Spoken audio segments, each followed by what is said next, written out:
Woodpecker. That was Morse code. Oh.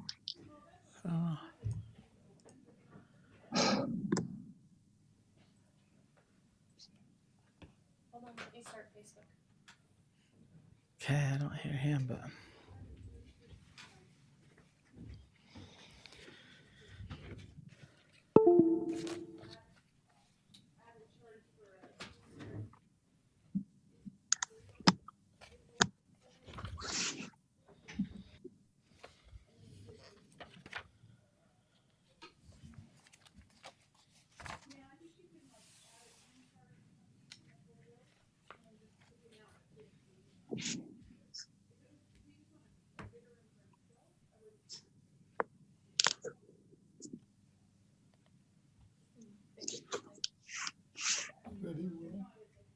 Yes.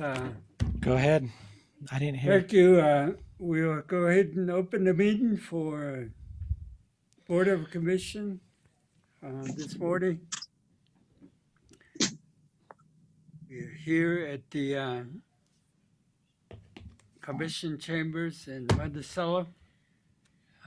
Time is 11:17 this morning. Welcome everybody. Invocation. We Anyone? do have a gentleman that's volunteered. Mr. Zeb, are you online? He specifically stated he wanted to volunteer.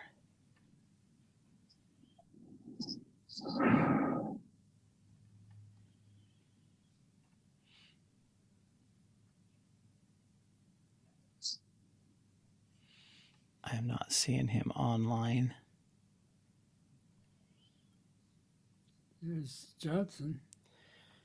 There's no Mr. Zeb. Oh. He was wanting to do a Hindu prayer. We'll have to get him next time. Okay.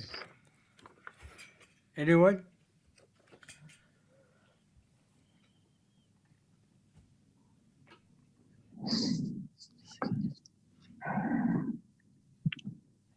Go ahead.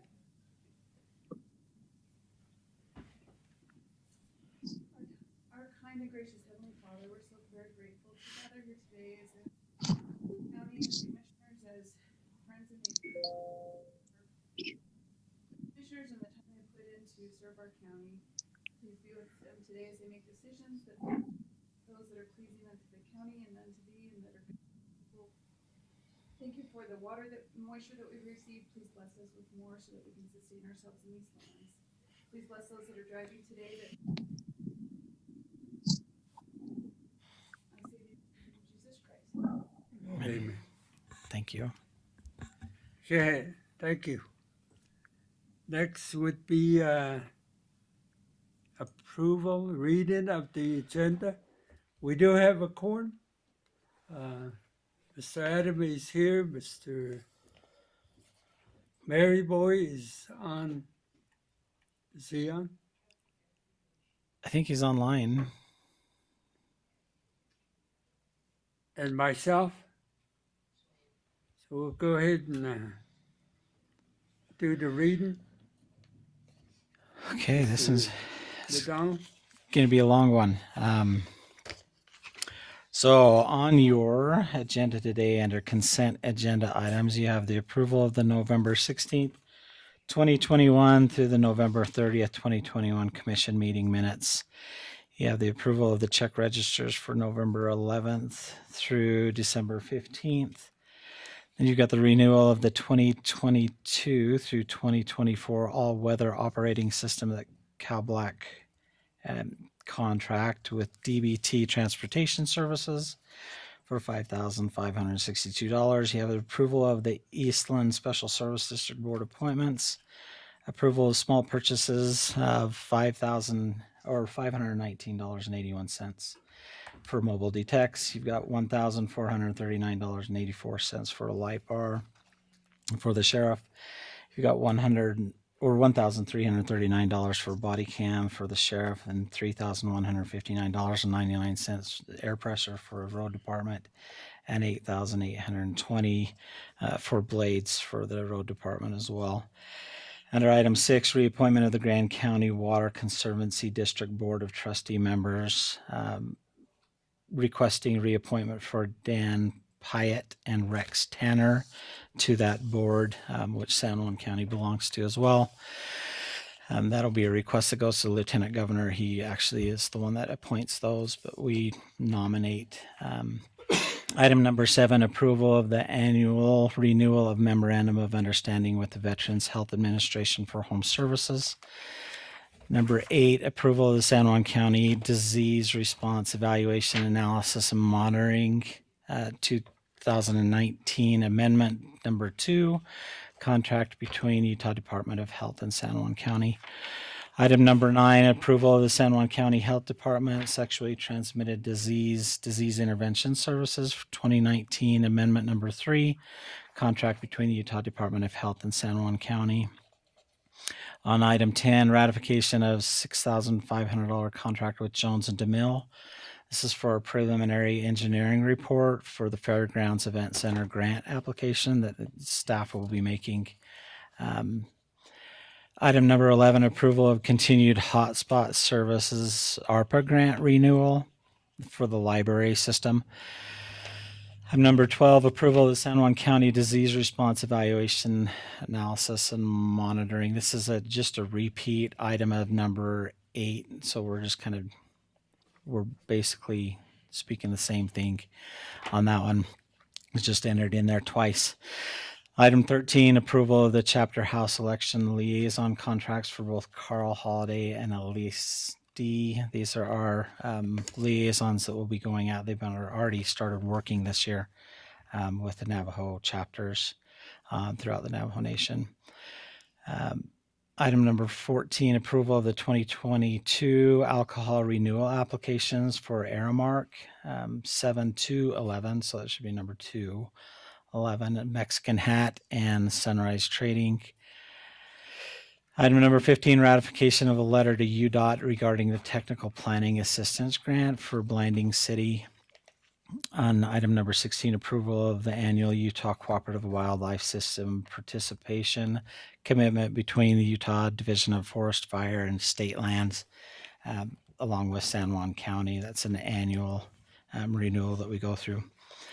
Under public hearing, we've got consideration and approval of the Sitla PC zone plan, rezone application. This will be presented primarily by Scott Burton. We also have Elise here from Sitla, as well as Brian, both Sitla representatives that are here with us today. We've got public hearing final adjustments to the 2021 general fund and other related budgets on there, which is item number 18, public hearing to solicit public comments written and oral on final adjustments to the 2021 general fund and related budgets, and consideration and adoption of those adjustments by resolution. The resolution's included in there. Item number 19, under business action, got consideration and adoption of an ordinance of the San Juan County Board of Commissioners redistricting the Board of Commission and school board voting precincts as required by Utah statute. Item number 20. So let me scroll down here. Item 20 is consideration and approval of the Vista View 2021-2022 contract agreement. This will be presented by Elaine, our Director of Economic Development and Visitor Services. Under item 21, Spanish Valley Overnight Accommodations Overlay Application from Tom Basile. This will be presented by Scott Burton, our Planning and Zoning Director. Then looks like 22 is also a repeat item.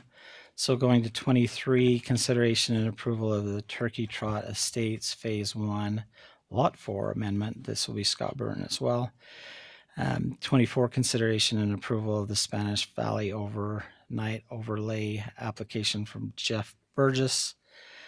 And consideration and approval of the Pacheco Meadow subdivision phase 2. And then consideration of approval of the Hassan Estates subdivision amendment number 2. And then consideration and approval of the Sitla PC zone plan application. This was by Scott Burton. 28, consideration and approval of notice of award and intent to negotiate a contract. This is a San Juan County Hazard Mitigation Program grant, Pack Creek Fire with Jones and DeMille for $89,670. On item 29, consideration and approval of Natural Resource Conservation Service grant for the 2021 Pack Creek Fire Rehabilitation Project. Item 30, consideration and adoption of an ordinance updating Section 9 of the San Juan County Personnel Policy. This will be provided by Anne Murray. On 30, consideration and adoption of an ordinance updating Section 10 of the San Juan County Personnel Policy. Then after that, we've got item 32, consideration of an ordinance adopting the regularly scheduled county meetings for the 2022 annual meeting schedule pursuant to sections 52-4-202 of the Utah Code. And then item 33, consideration and approval of a resolution establishing commission chair and vice chair for the 2022 calendar year. Item number 34, consideration and adoption of a resolution adopting the 2022 San Juan County General Fund and related budgets. The next one on there, you need to enter into a board meeting as the Community Reinvestment Area Board for consideration and adoption of a resolution adopting the 2022 San Juan County Community Reinvestment Area Budget. Then after that, you need to reconvene and enter into as a Board of Equalization for item number 36, which is consideration and approval of a property tax abatement for the 2020 property tax year. This one will be presented by Lyman Duncan. And then after that, reconvene back as the commission, and at that point, your commission reports and adjournment after that. Commissioners, that today is your full agenda. You hear a motion to adopt? Motion to adopt. Okay. Any second?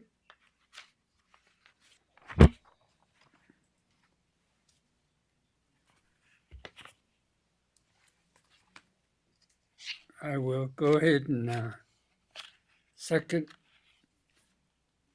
with the question. Hey, Mac. Commissioner Maryboy, how are you? I'm good. Is there any question? Question is number 19, second page. Is it the word, the language there, precincts? Is that the correct, or district? It's voting precincts, school board precincts. I matched the language in the ordinance, and we had that also approved by our county attorney. Okay. Okay, call for the question. All those in favor say aye. Aye.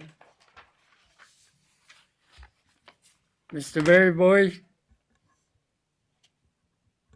How do you vote? Hello. Keep cutting back and forth. How do you vote? On which item and what is the recommendation? The agenda.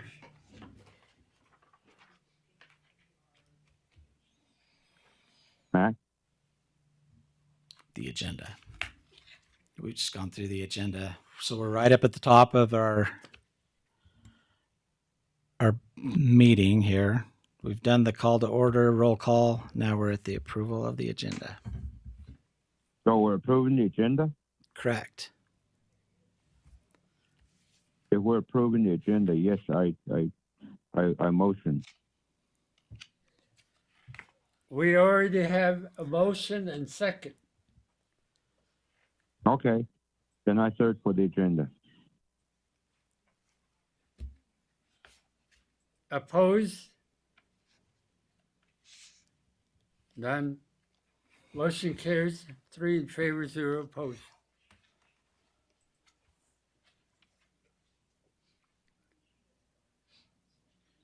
Back to the agenda, public comment. Okay, public comments. We have, for those of you in the audience, we have public comments sheets that you can sign up on to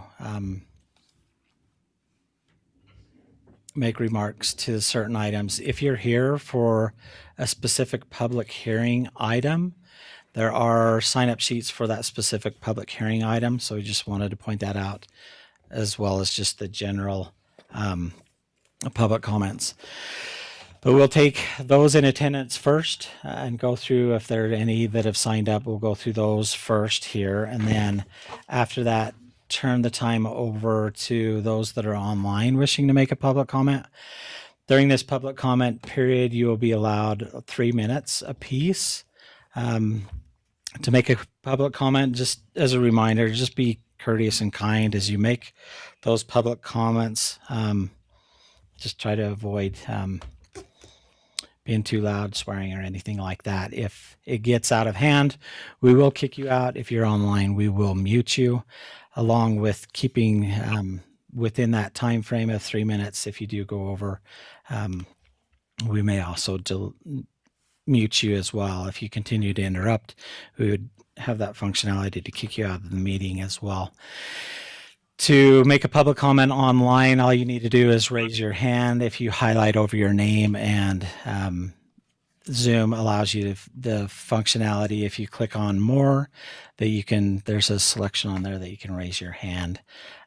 So that's easily recognizable. We will go through those online who have raised their hands first. If I can see you, if you're broadcasting through video and I could see you motioning, then we will recognize you as well at that time. If not, the final participation will ask anybody that wants to make a public comment to unmute yourselves.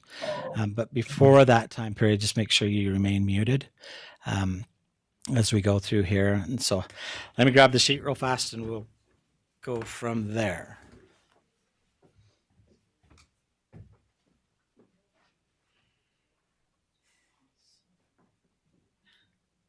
It's like there's nobody signed up.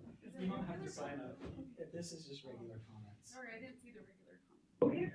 You can sign up if you want regular comments.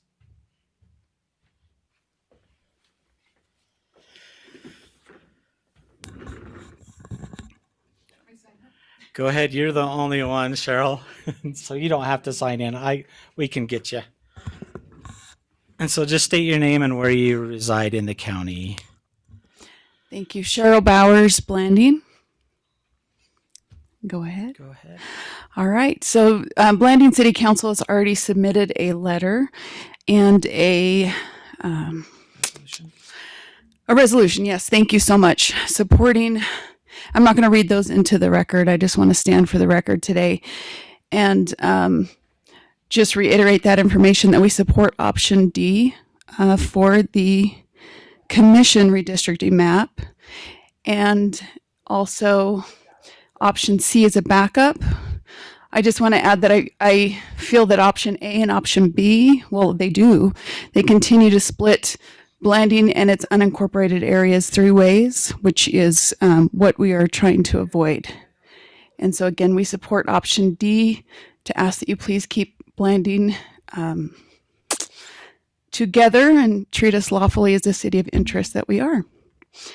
I think that's it. So thank you and good luck in your voting today.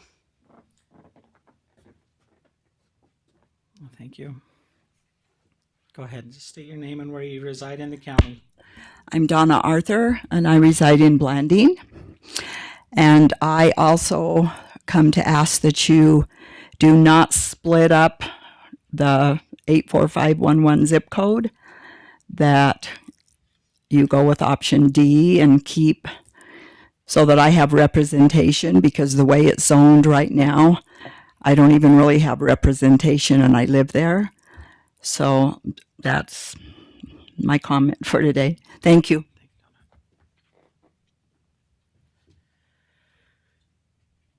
Okay, anyone else in the audience before we go to online? Okay, I'm shifting to online. Oh, that was huge. So, with hands being raised, let me admit these people first.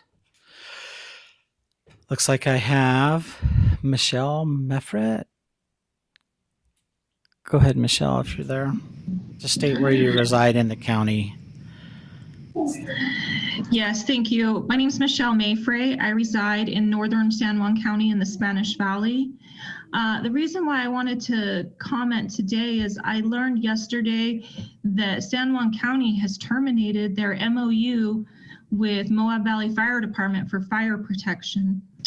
I would like to ask you what your plan is to cover us in the event of a fire.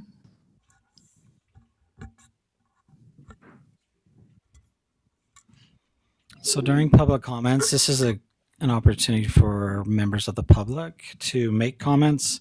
It's not a discussion. Okay, when is that decision to be discussed with the public?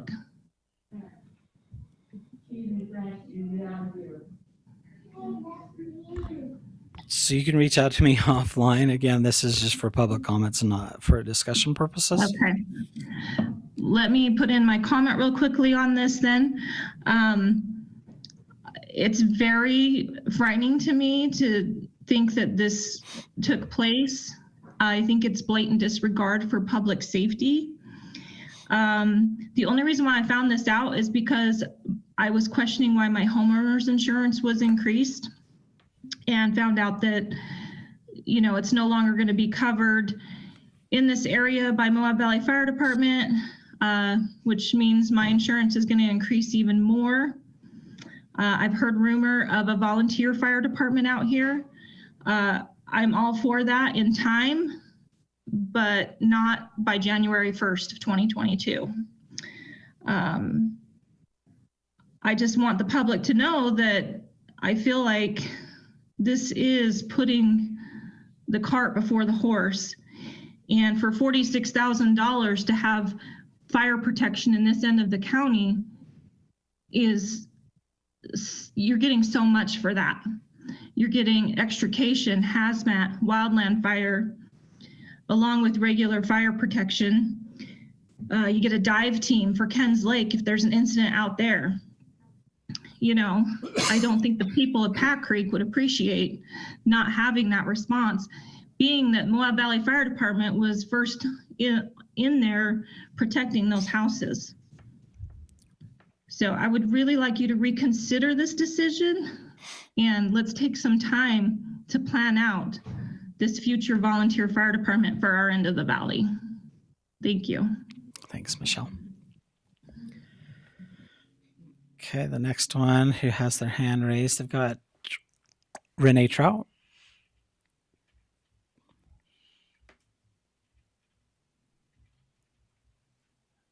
Are you there, Renee? She's muted. You're still on mute, Renee, just so you're aware. Can you hear me? I got you. Okay, so I'm Renee Trout. I live in Spanish Valley. I am also echoing what Michelle had to say. I'm a little concerned that we are ending the contract with Moab Valley Fire Department before we're prepared to protect our area. I'm also concerned about insurance rates. I am an insurance broker, and our ISO fire protection rating is going to increase significantly, and property owners are going to be paying much higher property insurance rates. So that's my comment today. I hope they can reconsider until we are properly prepared with a full fire station and crew. Thank you for your time. Thanks, Renee. Okay, the next one on here, I have Kevin Walker. Hello. Hey, Kevin. Hi, Matt. Just for the record, my name is Kevin Walker. I'm a Grand County Commissioner, and I wanted to talk about two very different topics, but the one thing they have in common is the southern part of Spanish Valley. The first one concerned, you've got a couple of applications for overnight accommodations in South Spanish Valley. As you know, Grand County basically has a moratorium on overnight accommodations because, you know, the explosive growth in Spanish Valley has put all kinds of strains. And San Juan County also shifted it from being a use by right to, you know, something that requires an application. That was a great step. Thank you for taking that. But I guess I'm concerned that the applications in the agenda don't really seem to be following the letter of what they should in your own San Juan County land use code. In particular, you know, there's supposed to be a master plan. The master plan is supposed to contain a statement, I'm quoting here, by the applicant describing how the proposed development provides greater benefits to the Spanish Valley and the county then wanted the development carried out in accordance with otherwise the other zoning. Another key phrase, again, from your own P&Z ordinance, is in order to support regional efforts to control the imbalance between such uses and other desired community uses, as has taken place in Moab and Grand County, a clear policy is required to ensure that the number of hotels, motels, commercial condominiums, and B&Bs, lodges, and commercial campgrounds are aligned with other essential and desirable uses in this San Juan Spanish Valley region. I don't see anything in the packet that indicates that homework has been done, and so I hope you will table this until it can be given more careful consideration. I mean, we do expect that there's going to be additional overnight accommodations built in northern San Juan County, but I think one needs to proceed carefully and deliberately because eventually we're going to bump into resource capacity issues, and I think we need to be careful in handing these permits out. So that was topic number one. If I've still got time, topic number two, this is just kind of a technical issue. It involves redistricting. I think Mac is probably going to explain this when the agenda item comes up, but just to reinforce that the Grand County School District actually extends into San Juan County. You know, it encompasses South Spanish Valley because those kids go to high school, and in Grand High School, this extension gives them an opportunity to vote in school board elections. But that cross-jurisdictional issue means that we have to coordinate very closely when drawing precincts and creating districts. And so Grand County drew a redistricting map.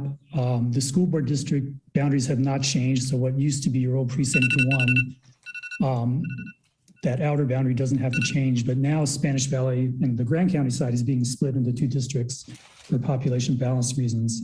And we're hoping that the San Juan County Commission will agree with Grand County that the San Juan County portion should also be split into two districts. So that would involve drawing a couple of new precincts eventually. So again, I think this is a very non-controversial issue. I've talked with Mac about it. I think everyone's on the same page and hopefully it gets approved, but I just want to make sure, you know, that we're fully coordinated in doing that. So thank you for your time. Thanks, Kevin.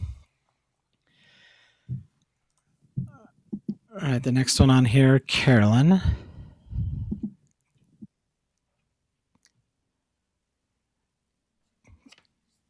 You're on mute, by the way.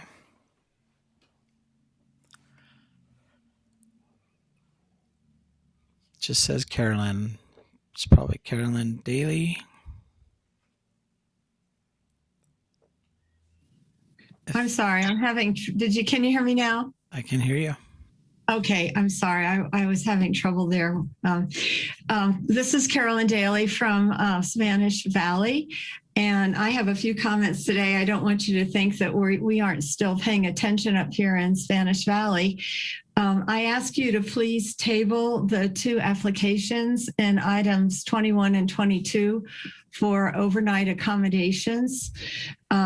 the overnight accommodations overlays in Spanish Valley until their application is complete as required for the site master plan. Kevin already spoke about this, but they appear to only have submitted sketch plans instead of the complete application, which includes requirements of a statement of beneficial use to the community, a map of the impacted area, and descriptions of the site features to be addressed, and explanation of the utilities and infrastructure needed, and a narrative and graphic representation of the proposed development. None of these have been given. So this information is necessary for the commissioners to assess this application. And to me, it seems rather negligent of the Planning and Zoning Commission to not have required this from the developer before bringing it before you.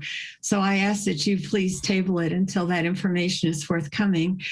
We worked hard to get the new ordinances passed for Spanish Valley, and they need to be followed and enforced according to the law. Also, I've not yet seen a public notice announcing the 4 upcoming vacancies in the Planning and Zoning Commission, whose terms will expire at the end of this year in just 9 days.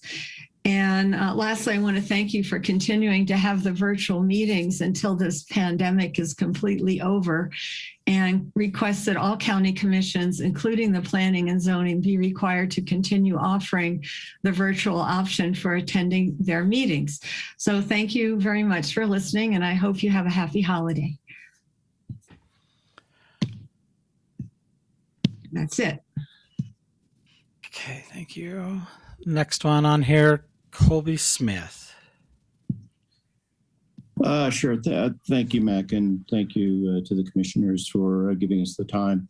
I just wanted to address this question of changes to fire protection in northern San Juan County. Holly and I live up in the Pack Creek Ranch area.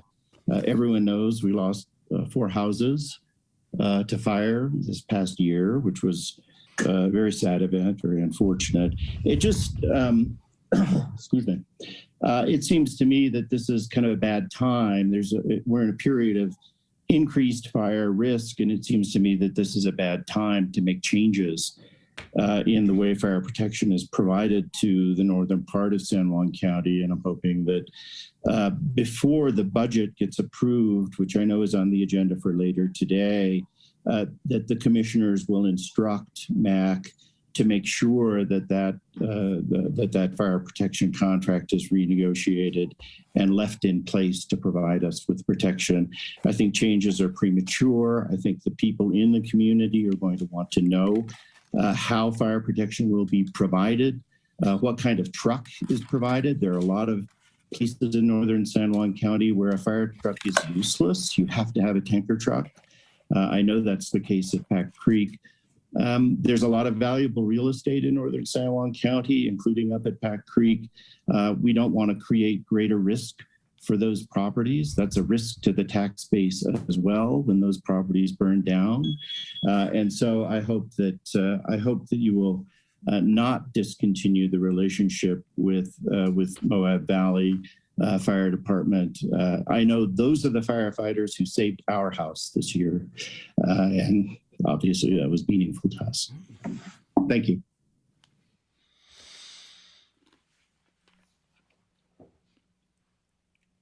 Okay, I'm not seeing any other hands raised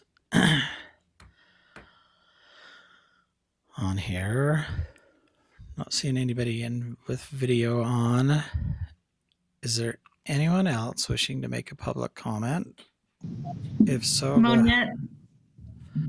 Okay, go ahead, Monette. Hi. Okay, I couldn't find the place to raise my hand again, but thank you. Good morning, commissioners. I just really want to add my concern to what's already been talked about. I just sent you an email about it, so I hope you read that and put it into the record. I too am very concerned about the last minute finding out about the fire issue, fire protection. Apparently a truck has been purchased. This was talked about at the Spanish Valley Special Service Water District board meeting, apparently, and most of the board members didn't even know about this. Apparently a truck's been purchased and is on that property somewhere, Lloyd Wilson's property. Apparently the county has plans to build a building, a fire protection building up by the new clinic, which I think is great and everything, but 4 firefighters who are volunteers is simply inadequate to just go into place January 1. And it's certainly not going to be equivalent protection to what we have. So I wish you would show me in the budget where the money is for our fire protection. And why didn't the public know anything about this? It just seems it's very incompetent to do this to us without any knowledge. And I too echo the others who said that the overnight accommodation 2 applications should be tabled. There's so much information missing, it's laughable. Yeah, we only need to enforce Chapter 10 of the new ordinance. We did work hard to get that passed. I know it has flaws, but that's what we're working with until we get some changes. So thanks, commissioners. I appreciate all your work and have a Merry Christmas. Thanks, Monet. Looks like I've got a hand raised. Marlene Huckabee. Good morning, commissioners and Mac. Hey, Marlene. I'm not going to go over everything because everyone's said what I agree. So I echo what they say. The fire thing, this is my first time to hear that, which really scares me. So please consider these things and table them before you get, until you get more information. This is really scary. So thank you very much. Marlene Huckabee on Sunny Acres in Spanish Valley. Thanks, Marlene. Okay, anyone else wishing to make a public comment? Go ahead and unmute yourself.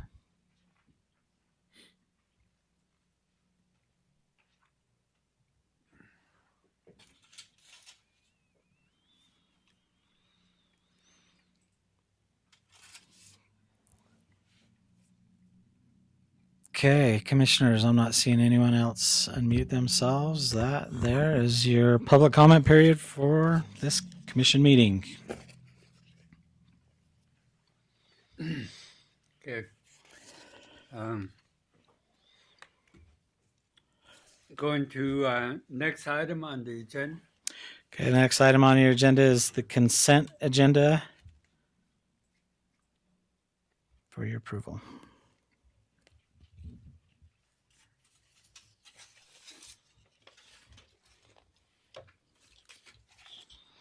It's rather large. You got 1 through 16.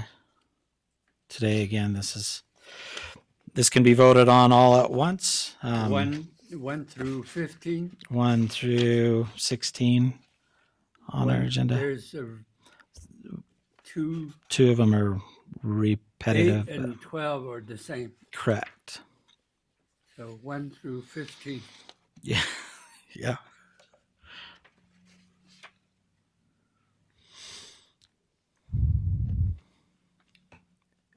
Do I hear a motion to? I'll make a motion to approve the consent agenda items. Is there a second?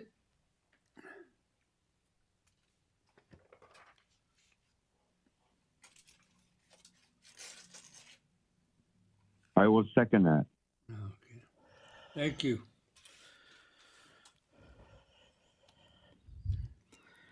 Any further question? Comments? There being done, all those in favor say aye. Aye. Aye. Aye also. Opposed, nay? 3 in favor, 0 opposed. Motion carries.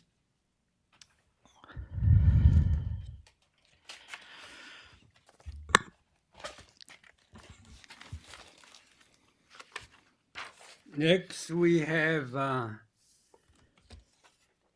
number 16, I believe. So it's number 17 on our agenda, public hearing. This is a rezoning in South Valley Community is what she's got a title down here, but it's consideration and approval of the Sitla PC zone plan application. This one will be presented by Scott Burton. So we'll take the presentation first and then open it up for public hearing after that. So everybody gets their bearings from Scott before we open it up to public hearing. Motion.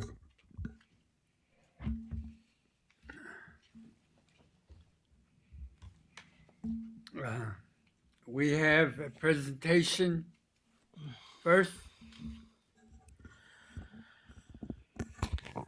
Okay. Thanks, commissioners. So just this is Sitla's PC zone application.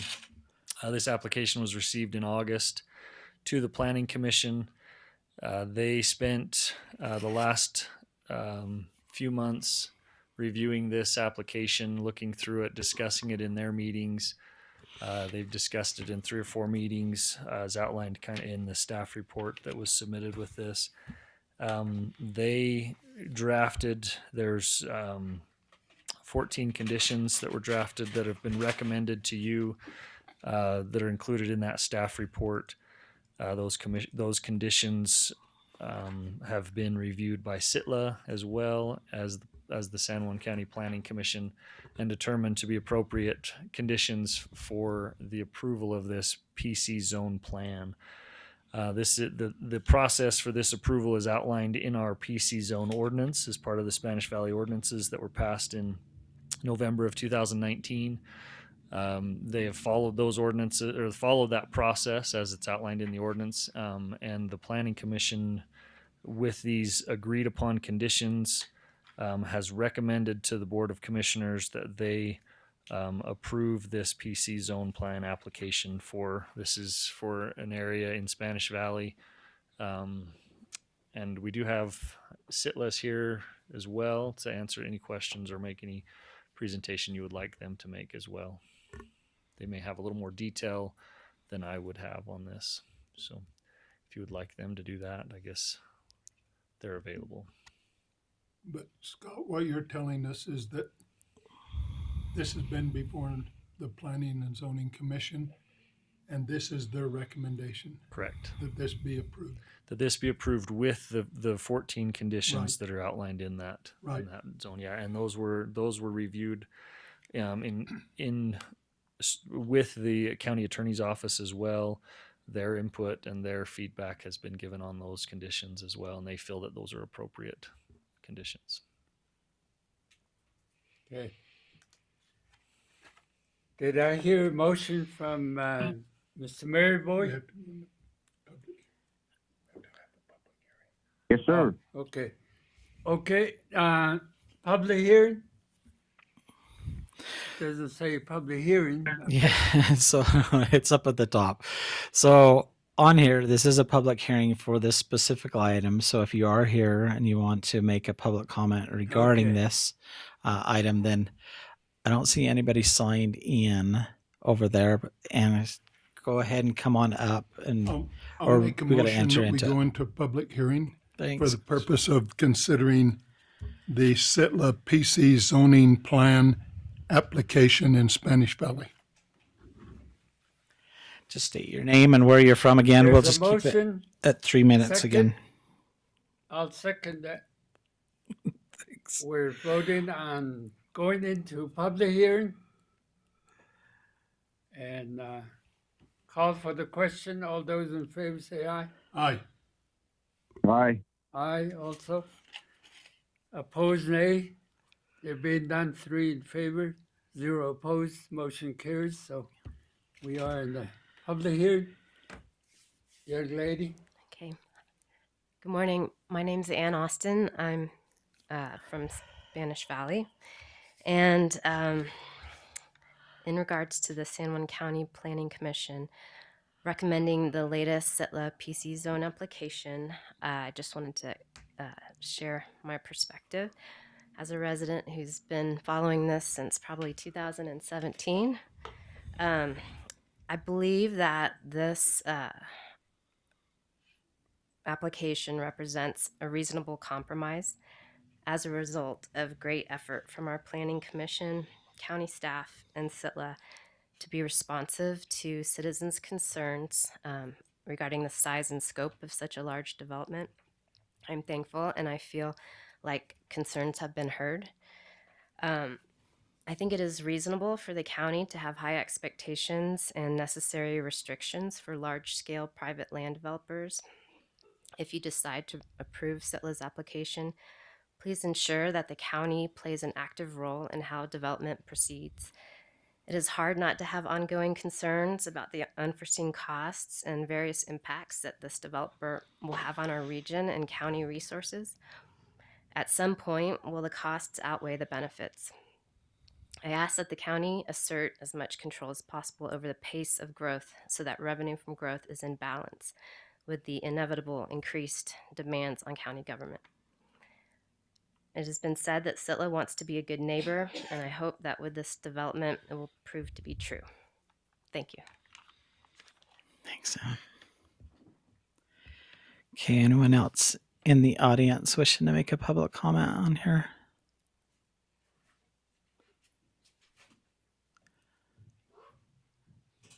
Elise Saros.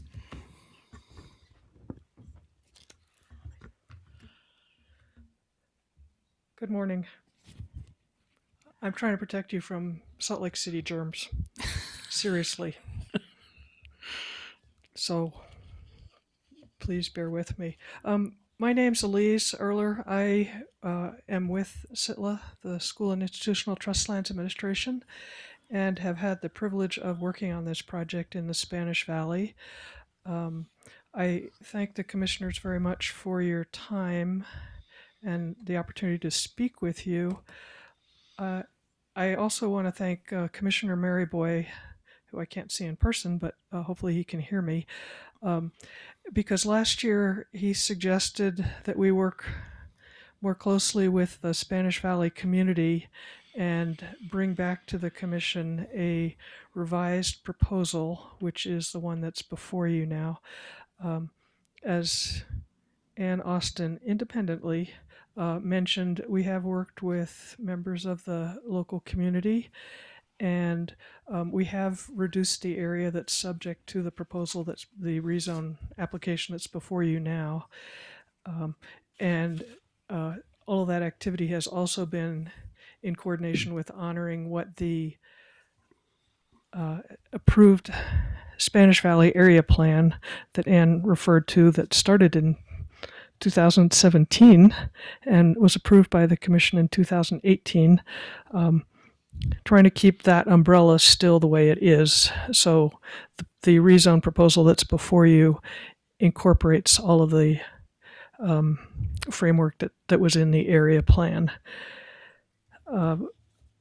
As Scott Burton mentioned, we have spent at least 3 months working with the Planning Commission and very cordially working together to come up with the conditions that are before you to accompany the approval if you choose to, and we hope that you do choose to approve the rezone application. Just as a quick reminder to the commissioners, this is the first step in a 5-step process before any development can happen. And so nothing's going to happen very quickly. And looking at the way the market is in the Spanish Valley, everyone thinks growth is going to happen very quickly, and there are bits of growth that are happening very quickly. But the overall project that we're looking at is not going to happen that quickly. Plus, we still have 4 more steps to go through before we can even start. So that's just trying to give you a little bit of a framework. I'm happy to answer any questions for you. I think you got a lot of documentation in the with the packet, and if there are any questions, happy to answer those. But that's all pretty comprehensive and fairly dense information. But other than size, really nothing is different than what you saw summer a year ago, July, August of the first pandemic year, 2020. Thank you very much. Thanks, Elise. Anyone else wishing to make a public comment? Brian, you're getting called out. So Brian's like, he's like, no, not me. Trying to make him earn money. Yeah. I'm sure their boss is probably online as well. So, okay, I'm not seeing anybody else in the audience wishing to make a public comment. I do have a couple of hands raised online. We'll start with, looks like I've got Kobe Smith. Kobe, you there?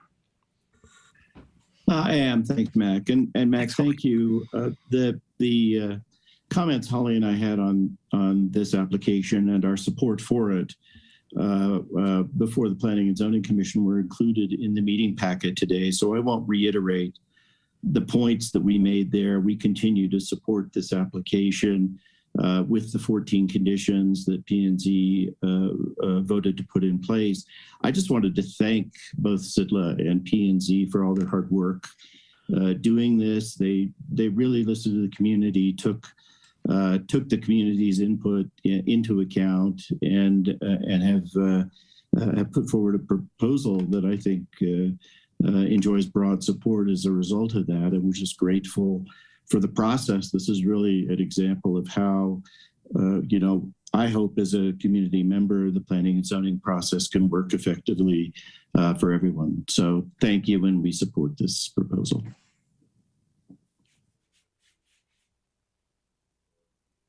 Thanks, Colby. Next one I've got on here is Monet. Okay, thank you very much. I too just want to say thanks to P&Z. I am really excited about the plan overall, and I am very much in favor of the condition that says generally development will proceed north to south.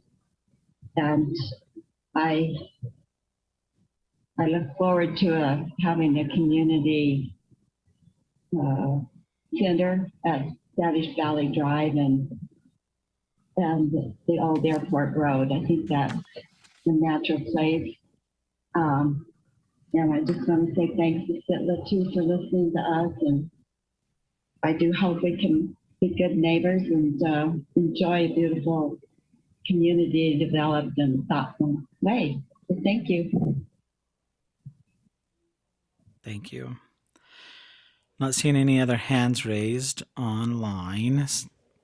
If you're there and you want to make a comment specific to this item, go ahead and unmute yourself. We'll recognize you.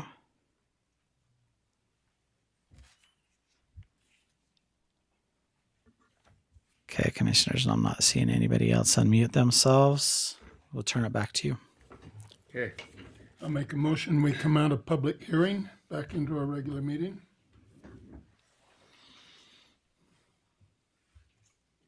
Second. Okay.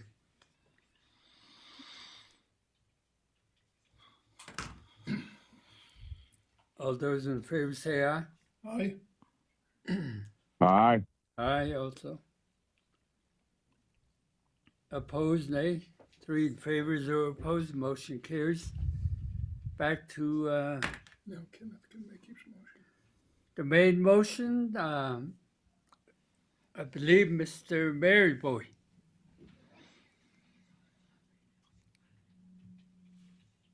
Mr. Chairman, this is on the item 17. You put them on there. We only need one. Okay. Yeah, further down on the agenda. I thought I saw that too.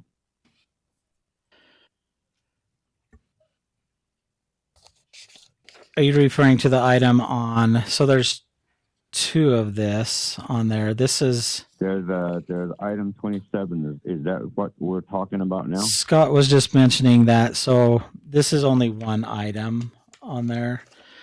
So item 17 is the one that you're voting on. They're duplicate on our agenda. Okay. When the chair mentioned that, when we were getting into, I made a motion, let's go into public hearing, but he didn't hear me. I found out that my phone is on mute. So Bruce went ahead and motioned to go into public hearing. So that was my motion. Okay. Then I went and seconded it. So do you want a motion? Mr. Bearsboy, I thought you were motioning to approve the 17. number 17. Is that my understanding? I can. Yeah, go ahead. I was just questioning if it's related to the item 27, but if it's not related, yeah, I'll go ahead and motion that. I'll second. Okay.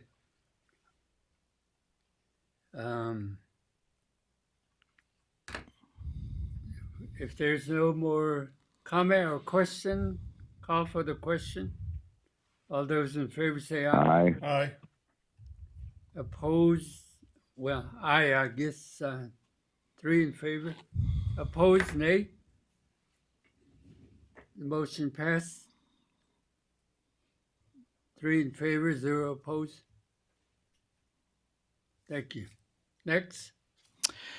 Okay, the next item on your agenda, let's jump to it real fast, is a public hearing to solicit public comments, written or oral, or on our final adjustments for the 2021 general fund and related budgets, and consideration and adoption of those adjustments by resolution. Let me pull up. Motion to go into public hearing. Second. Motion made. Second. To go into public hearing.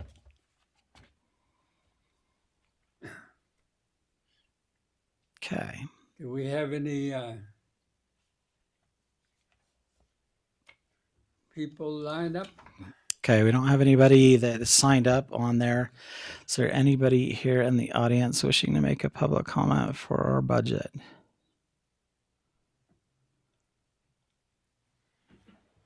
Not seeing anybody in the audience. There are no hands raised online. Is there anybody wishing to make a public comment regarding our budget? Go ahead and unmute yourself and we'll recognize you. Go ahead, Monet. It looks like your hand is up. Thank you. I guess I'm just, again, wondering where in this budget our fire protection expenses is falling for Spanish Valley. Is it the county's responsibility to provide fire protection, or does that have something to do with the special service, Spanish Valley Special Service District? I'm just wondering if we have any money for fire protection, because you're canceling the contract with Grant County.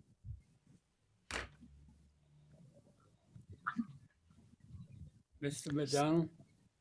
Do you want me to answer that where it's public comment? It's not a discussion, but I can answer it. So if you're looking at the screen on there with our budget, it's under fire and rescue. This is a 2021 budget, just so you're aware.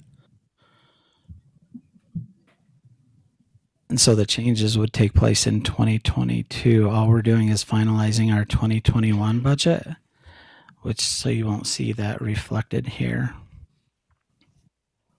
But that is where it is. That's for the whole county? Correct. So in the 2022 budget is 141,500. Let's see, somebody's playing with our screens on there. So if you're online, please do not please do not scribble on our page.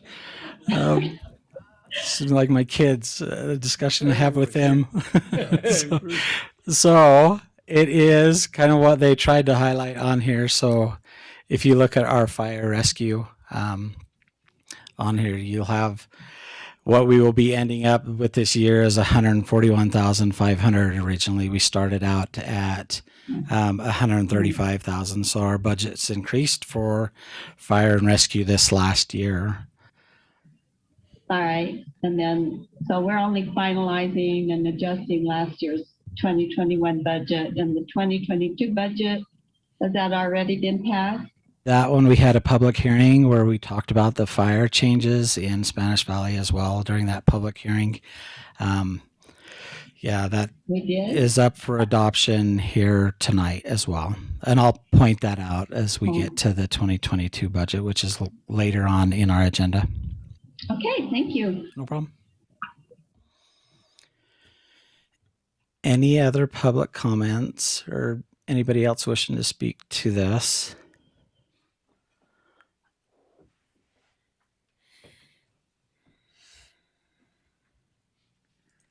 I'm not hearing anybody else. Not seeing any other hands. Okay, Commissioner. Okay, thank you. We exit.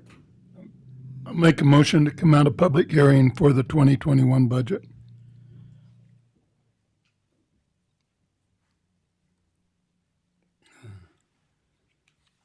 Motion to exit by Mr. Bruce Adams. Is there a second?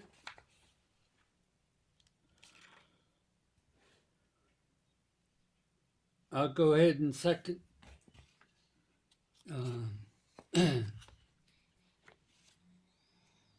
There being no other comments and question, all those in favor say aye. Aye. Aye. Aye also. Opposed, nay.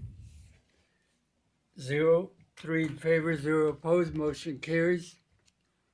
Made motion. Commissioners, if I may, before we make a motion on this, just some explanation in our budget I think would be appropriate, just to kind of highlight some changes since you've last seen this. Yes. So we did have conversation with this before. As we've gone through in our mid-year adjustments, you see our 2021 mid-year budget as well as a 2021 year-end budget. There's some significant changes that that we've made throughout our budget. Obviously, you see in here, and I think it's significant that we point out that our overall total revenue, especially when it comes to taxes, continues to decrease. We're not by no means out of the woods when it comes to our revenue, and the expectations that we're going to start making more money regarding those tax revenues that we get. So I do want to highlight that and just note in here that, back in 2020, our actual total revenue was $14 million. Here in 2021, our year-end anticipated budget is down to $13,477,000. So a significant reduction in tax revenue here in the county. And that's a significant concern for us as we go forward. It's something that also the Tax Commission points out. Fortunate in this next year, we'll be looking at some of our commercial properties and getting those reevaluated. The public seen a significant increase in their property tax valuations this last year because of the shift in tax from the commercial to more on the homeowners. And so we're hoping to balance that out within this next year. But I do want to continue to point out that we're still struggling in that regards. Part of the inflation with our budget, we've been fortunate and lucky that we have some awesome, stellar employees here throughout the county. And I cannot say enough of this. They look for every opportunity to seek for revenue, whether it's through a grant or other sources of funding. And so that's kind of some of the public comments allude to that today regarding the fire in Spanish Valley. It's as we look to narrow our budgets and decrease where we can, this year's 2021 ending up budget is as tight can be. James has gone through this from the clerk auditor's office. I have gone through this. We have stripped as much as we dare to strip from our employees. So when you look at general government, coming in last year for general government, we had a $6 million ask, so $6.3 million. At the end of the year, we anticipate we'll be at 4.6 million. And so far, it kind of shows you the actual, that 4.2 million is what we've actually spent so far in all of our departments. This is just a budget summary of what we're spending in all of our departments. So we're at 4.2 spent. We anticipate that we will spend 4.6 million overall with that. Continue. So what I did with our employees, and James helped me with this, is we sent out a message. We have a couple of weeks left in the year, and we kind of told the employees just stop spending. Hopefully they hear that and they don't make any of these final year-end purchases. But with that, we're hoping that we can ride this as tight as we can, but knowing that we are that tight, I'm hoping that there won't be a budget finding where one of our departments have gone over by a couple thousand. We don't think it'll be that much. We think there's still some wiggle room in our budget. We've left a couple $1,000s on the table for each department to continue forward throughout the year. Hopefully, credit card purchases, things like that. Some of the bills don't come in until after the year end, and usually year end close about 3 months. So that first quarter into the next year is when invoices still can come in from the previous year. And so we're hoping we'll make it through that. But I did want to highlight in here as well, because we've refined as much as we could, there's still $358,000 that is in our budget that we begin next year's budget with. And so last year when we were talking about mid-year, we had spoke to you even at the beginning of the year when we set our budgets. We had told you that we had anticipated taking $700,000 out of savings. We have been able to go through and reduce and refine our budget as much as possible to where we don't have to take out of savings, which is awesome, because we think that some of the coding, some of the previous accounting, we were able to find where we didn't put the CARES Act funds in the proper year. And so we worked with our auditors to make sure that our CARES Act is reflected as well as the ARPA funds. If you remember, we also included the ARPA funds as revenue in here. And so we made those adjustments where it's not revenue that we received in a general fund, it's revenue that we received in specific funds that are outside. When we actually go to use ARPA funds, then we will bring those forward, place them in our general fund. But as anticipated as well, in 2021, there are no use of ARPA funds to secure our budgets. We feel that we've refined them enough and just people haven't purchased. We haven't gone to specific trainings enough to where we were able to save.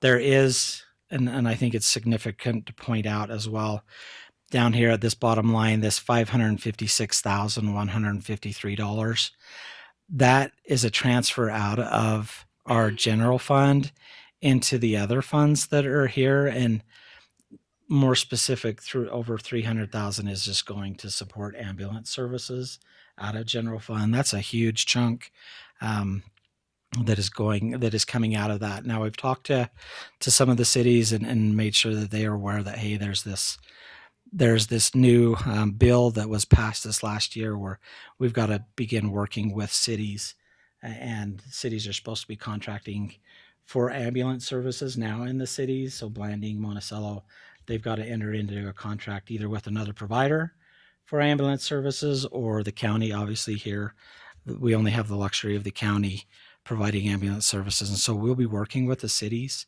on that agreement. But part of it is, what do we do about this bleeding ambulance and the inability to make ends meet with ambulance services? And so every year we continue to prop that up.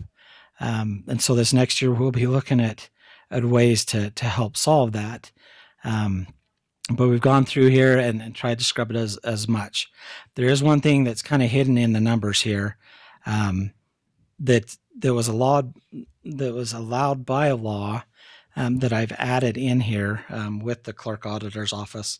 By law, you are allowed to have a performance award when you lose a clerk auditor, an elected official. And so, just as a reminder, this last year we did lose our elected clerk auditor, John David. He resigned midterm.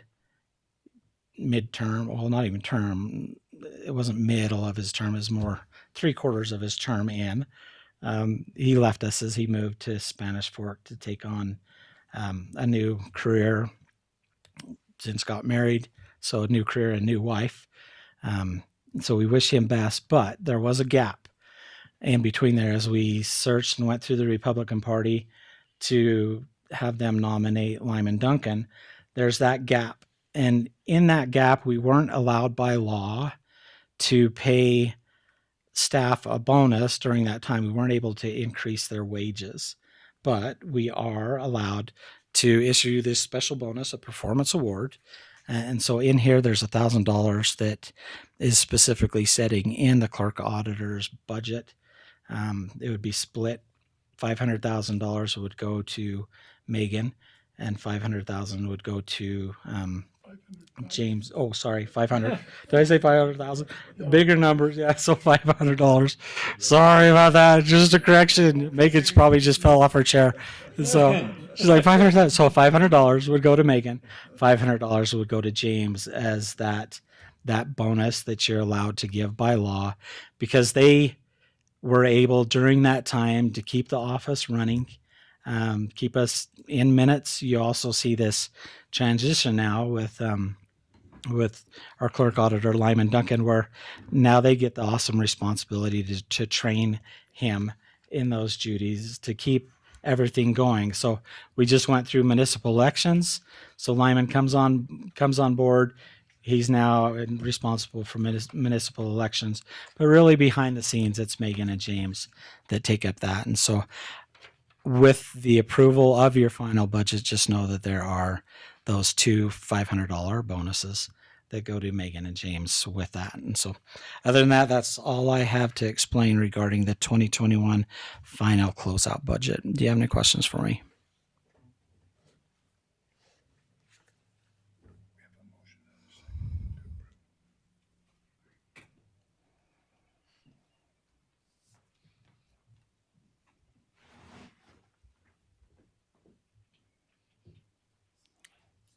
Is that the extent of? That is the extent. Now all we need to do is the approval of that resolution. Regular? No.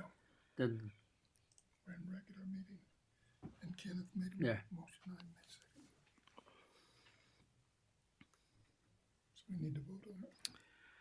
We entered or exit, okay. The approved motion is made by Mr. Berryboy, Mr. Adams second, and call for the question. All those in favor say aye. Aye. Aye. Aye also. 3 in favor, opposed nay. There being none, motion carries. Next, we have business item number 19. It's Elaine that you. Okay, number 19 is consideration and adoption of an ordinance of the San Juan County Board of Commissioners redistricting the Board of Commission and School Board voting precincts as required by Utah statute.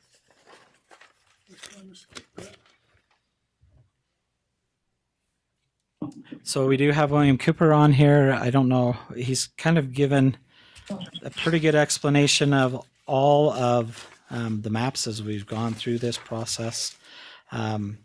Just a couple of highlights for you while we're here.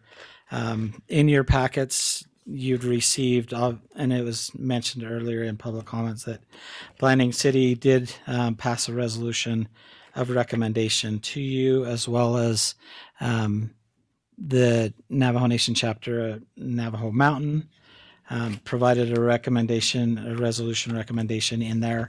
We'd also provided in your packet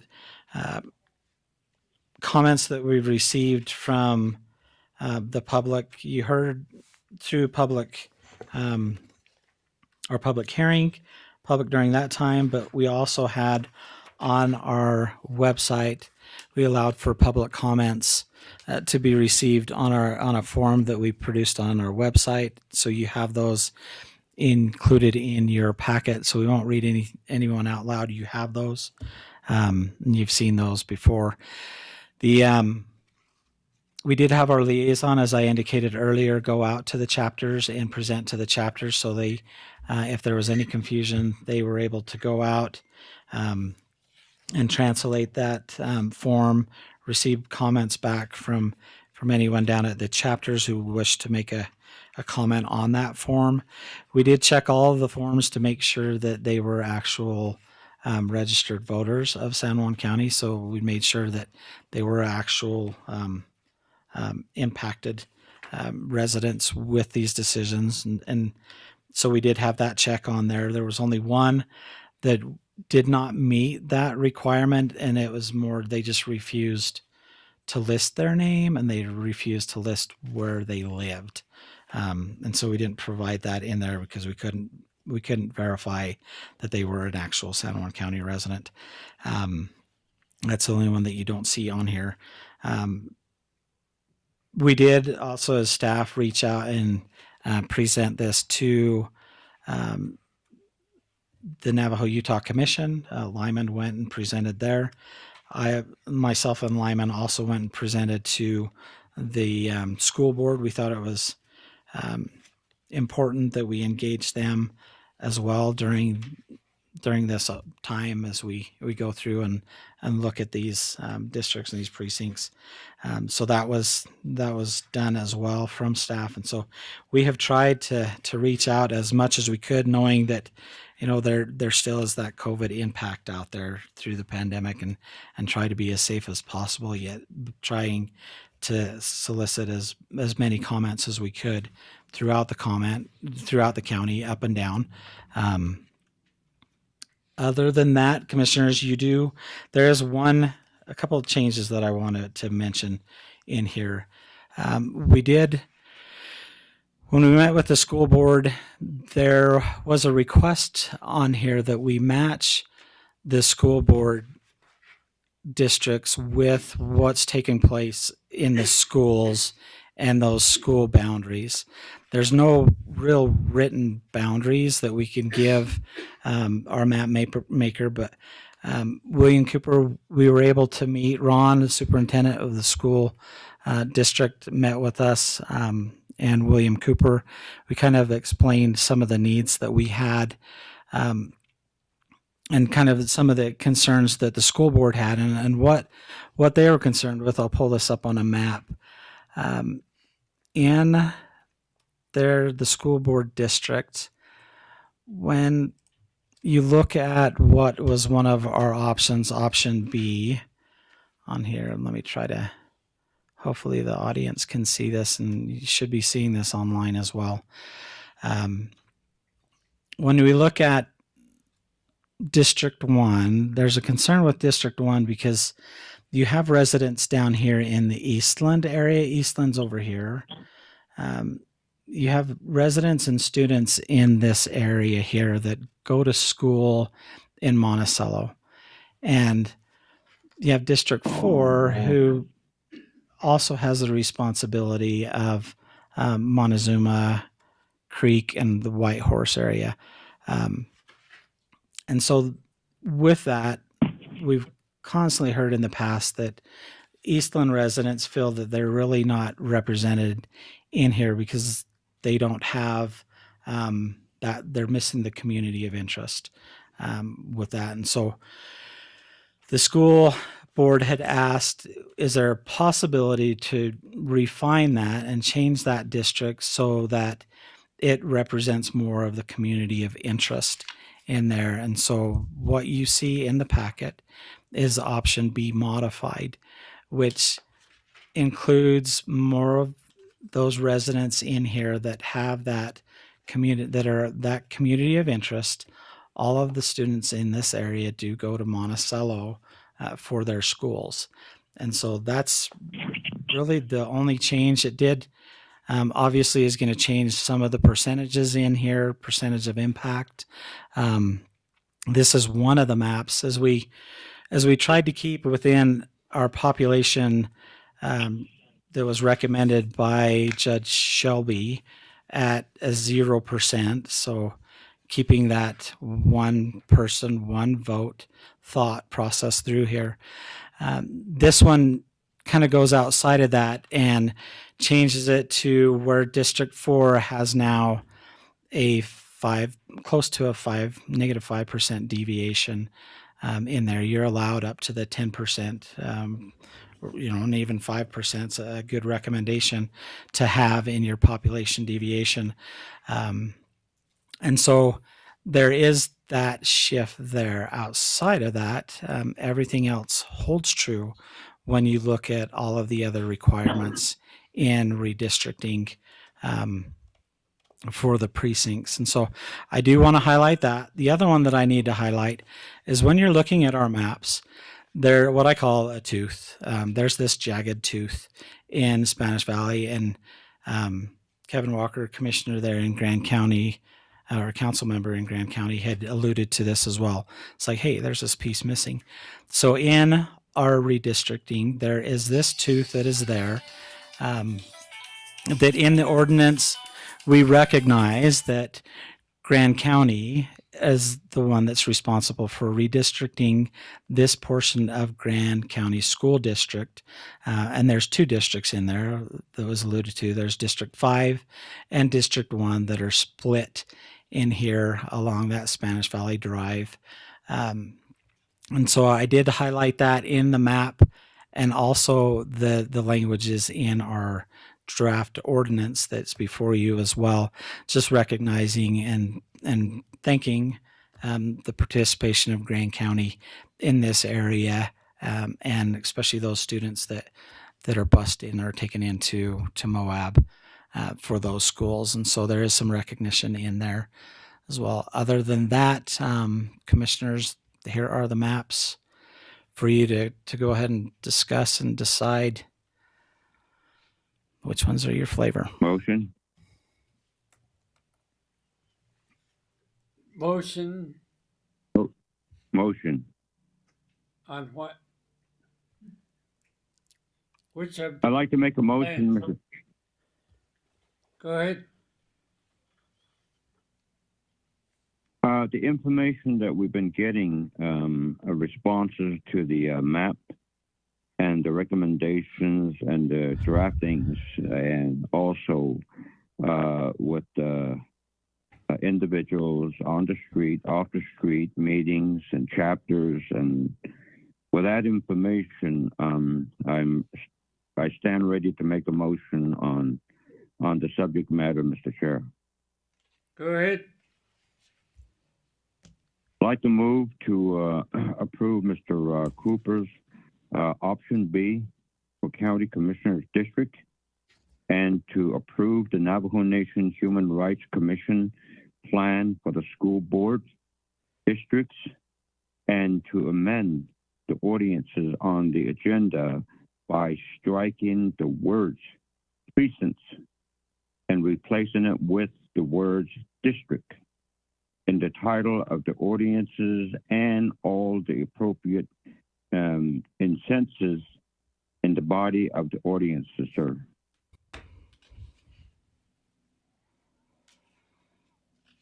Okay, thank you. Call for a second.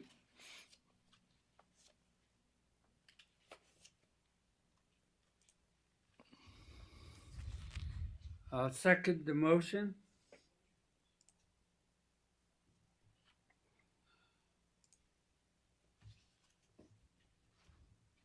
Comments?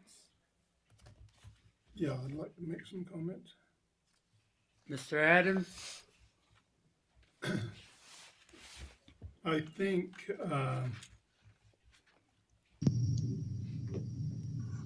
it would Commissioner Adams, may I make a comment? This is Alex Goebel with the County Attorney's Office. Sure, after I get done. Okay. It was just a statement about the motion that was made, just a concern our office has. Okay, well, I'd like to state my concerns. Okay. If it's okay with you. Yes, go ahead.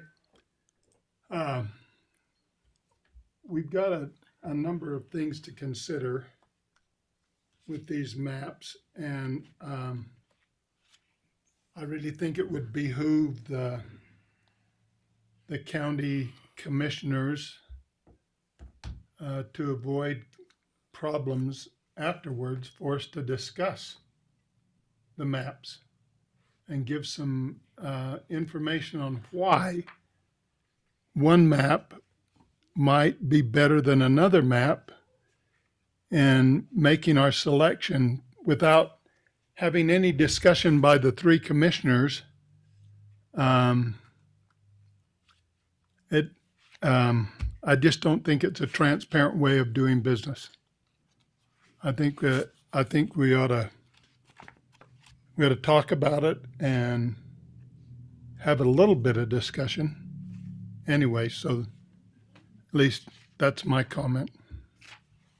Alex, I guess you're up. The only request from our office, Commissioner Maryboy made a single motion for both maps. And I guess our office's request is just for clarity in case there's a challenge, if we could have a motion, one for the commission map and then a second motion for the school board map, and just not have them lumped together. It would just make things easier if only one of the maps gets challenged.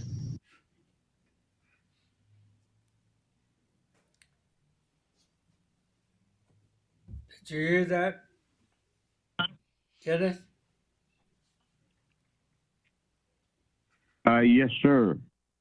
It doesn't matter to me. It would have been good the way it is, but yeah, we can do a separate motion if it need to, but my motion will probably stand. We do that too.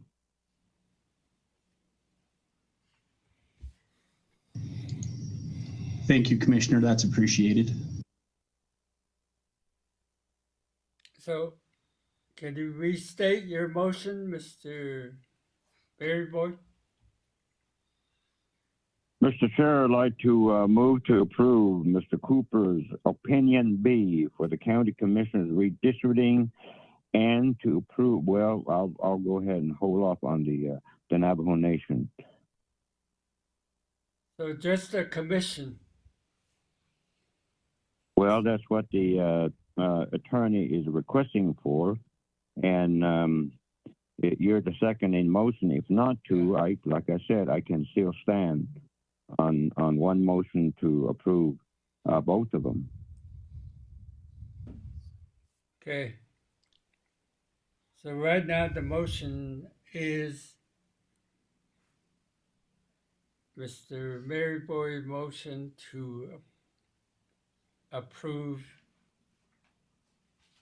Plan B, Option B. Option B for the commission. Correct. Redistricting only. Correct. So I will go ahead and remain the second. Yes. With that, that comment Mr. Adams made will be also applicable to this? Okay. Any further comments? I think in the essence, Plan B to me seems like it would stand legal challenge and scrutiny.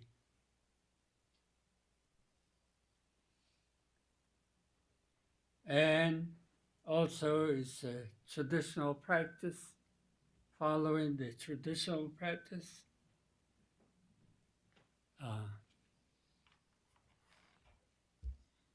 That would be my justification for it. So with that, call for the question. All those in favor say aye. Aye. Aye also. Opposed by nay. I vote no.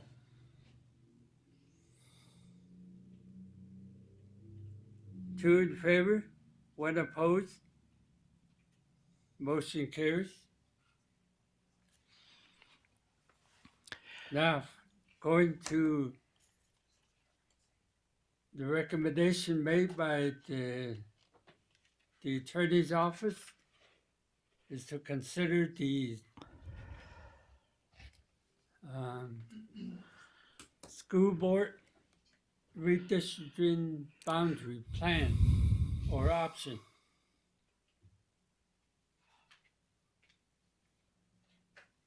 Chair, Yes, go ahead. my motion still stands as the recommendation by the Navajo Nation's Human Rights Commission, and also in there I made an amendment on some of the wordings from precincts to districts on the title of the ordinances. Please make sure that that's being acknowledged, and making a motion to recommend the Navajo Nation recommendation on the school board.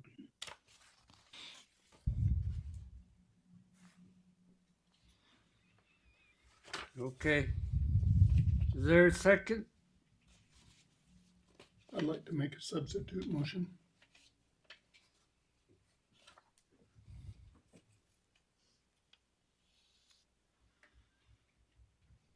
I'll go ahead and second the motion on that. Mr. Adams, you have the floor. I'd like to make a substitute motion that we approve option B modified. It looks to me like about the only change that makes, and I hope that the other two commissioners would seriously consider this, is in the Navajo Nation map, it has the kids who are in Eastland, east of Monticello, who attend the school in Monticello.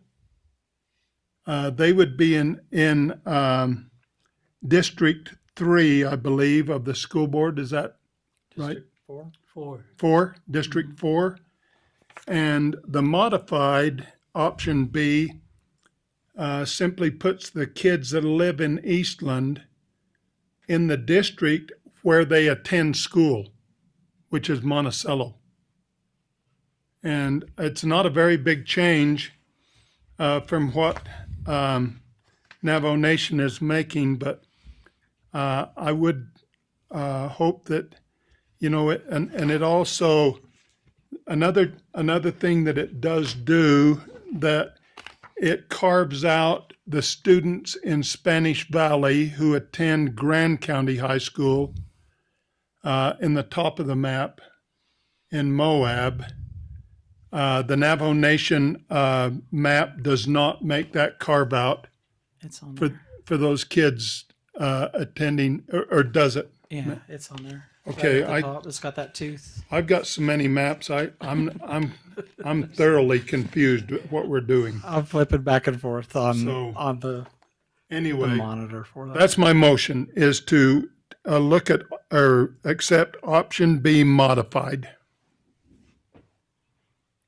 And I know, I'm sure that people would be upset in the South if they were in a district being represented by somebody and were attending a school where their school board member wasn't even representing them.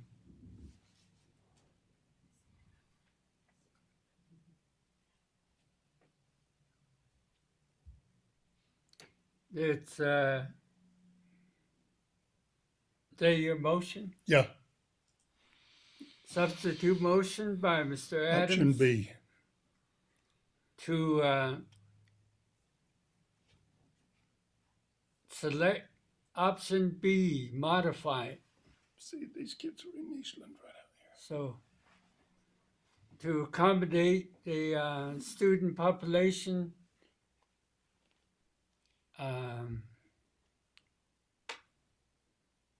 they are attending Monticello High School.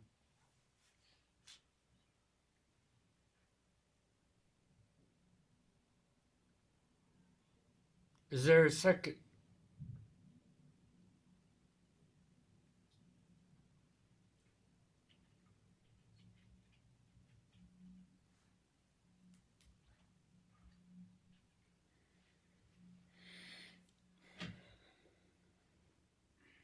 Could I raise a question? Yeah, you're the chair. What is the legal impact on something like this? Alex? Go ahead, Alex. Yes. I think I missed the first part of your question, though. I heard you ask for the legal, but then it cut out a little bit. Could you repeat that? I was wondering, since the students from Eastland are subject to District 4, School District 4,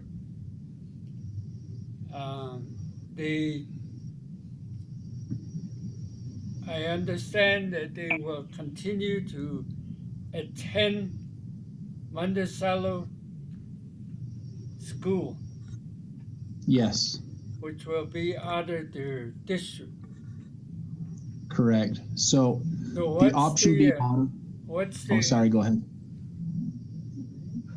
The impact. So the impact of option B modified, it does keep it under the 5% change, which is good. The end impact is that District 4 will end up having greater influence on the school board than any other district because it will be fewer people able to elect a board member with equal voting power. But because the deviation is still less than 5%, we should not run afoul of one person, one vote. And the justification is outlined by Commissioner Adams in that those students attend the schools in Monticello High School where their school board representative would be from, rather than being represented by the District 4 member who lives much further to the south and represents the schools in District 4. Those are all good rationales for keeping those communities of interest together. The deviation is under 5%. The end result is District 4 has more influence than the other districts.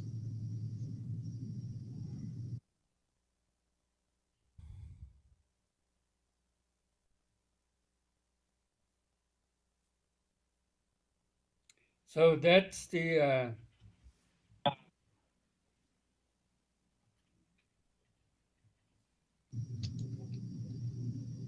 So legally, option B modified with the justifications as outlined by Commissioner Adams does not concern us.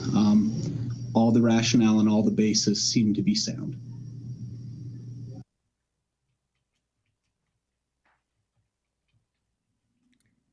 Okay.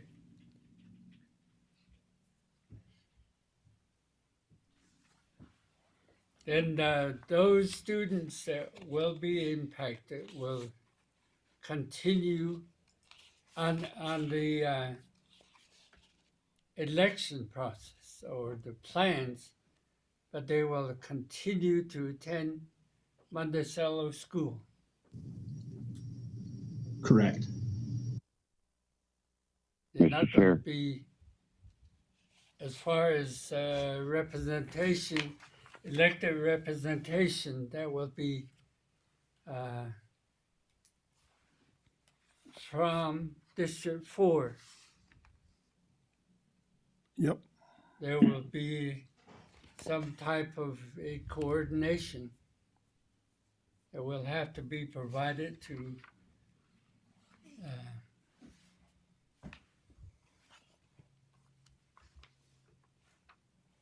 so Well, I think it goes back to the point, Willie, where the community of interest, there really isn't a community of interest from Eastland all the way down to Montezuma Creek, and that's where the representative comes from, is down at Montezuma Creek. And you look at the maps, the only change between the Navajo Nation plan and modified B is that just that small group of people in Eastland in the school board district will be represented by the representative from 1 instead of 4. And where they have a community, they are a community of interest with Monticello High School. That makes sense, rather than their community of interest is not in Montezuma Creek. That's why I'm suggesting we accept this map.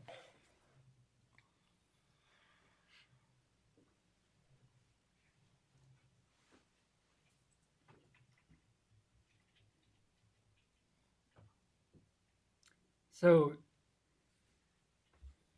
there's a substitute motion to consider the option B modified. Mm-hmm. Is there a second to the motion?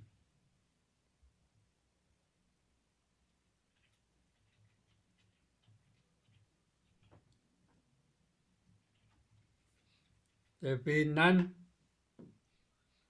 motion fails. Back to the main motion.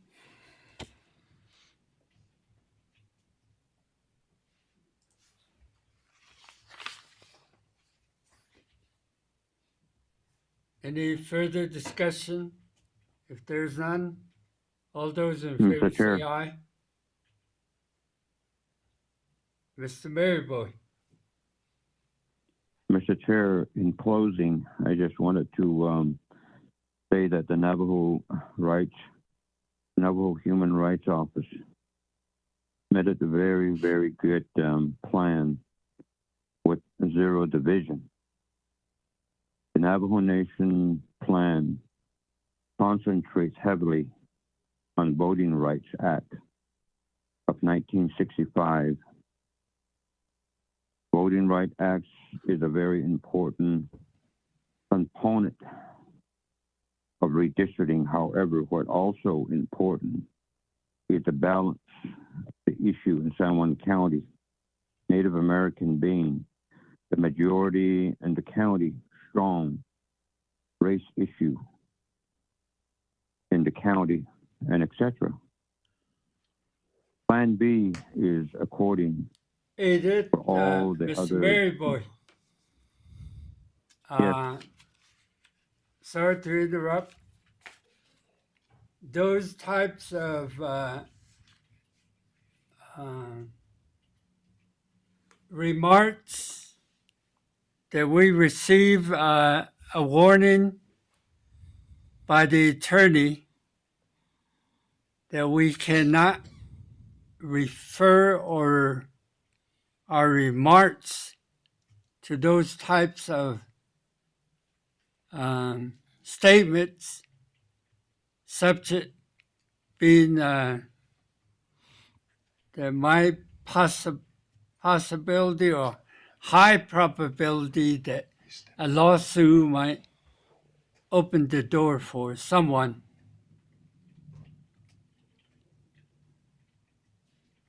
Well, thank you very much, sir.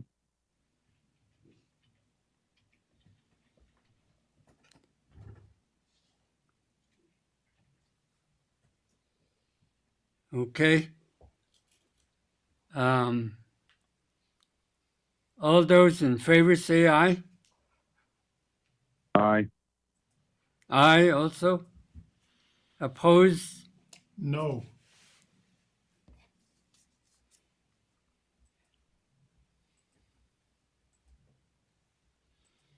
The motion carries. 2 in favor, 1 opposed.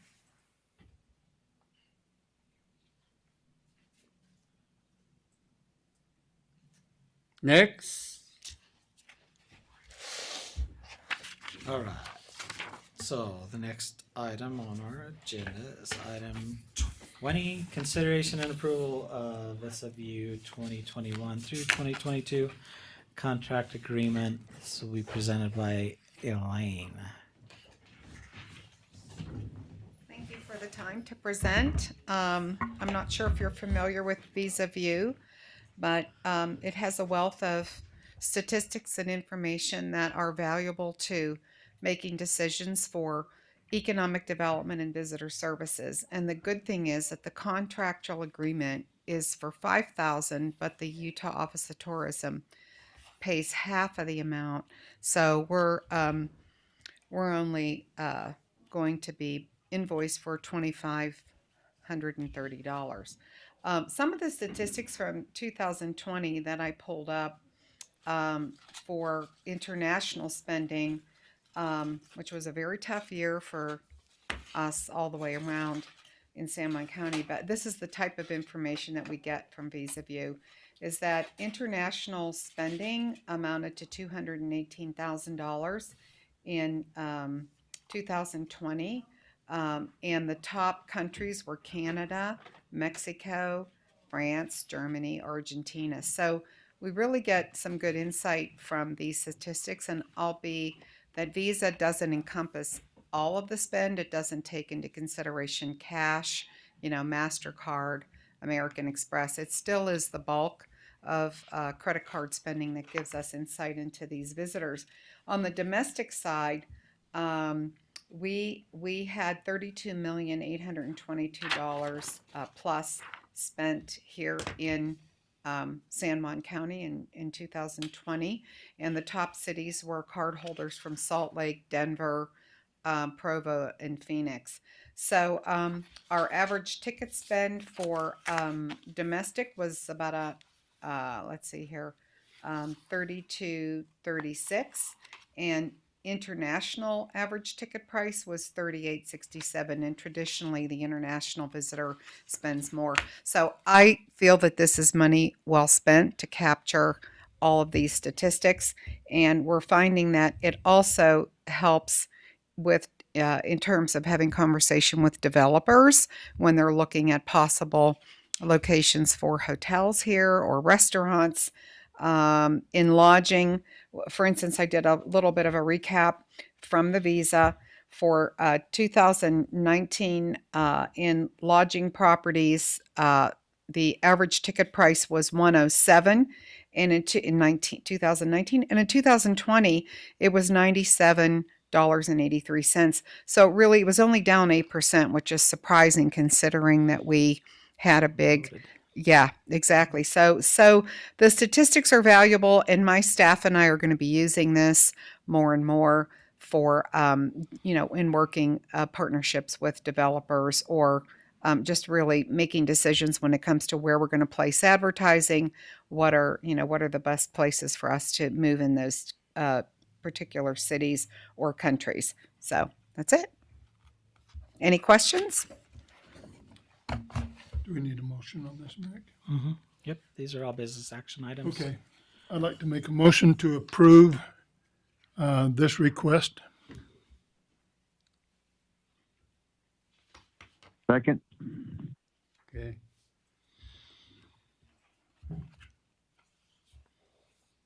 Is there any question?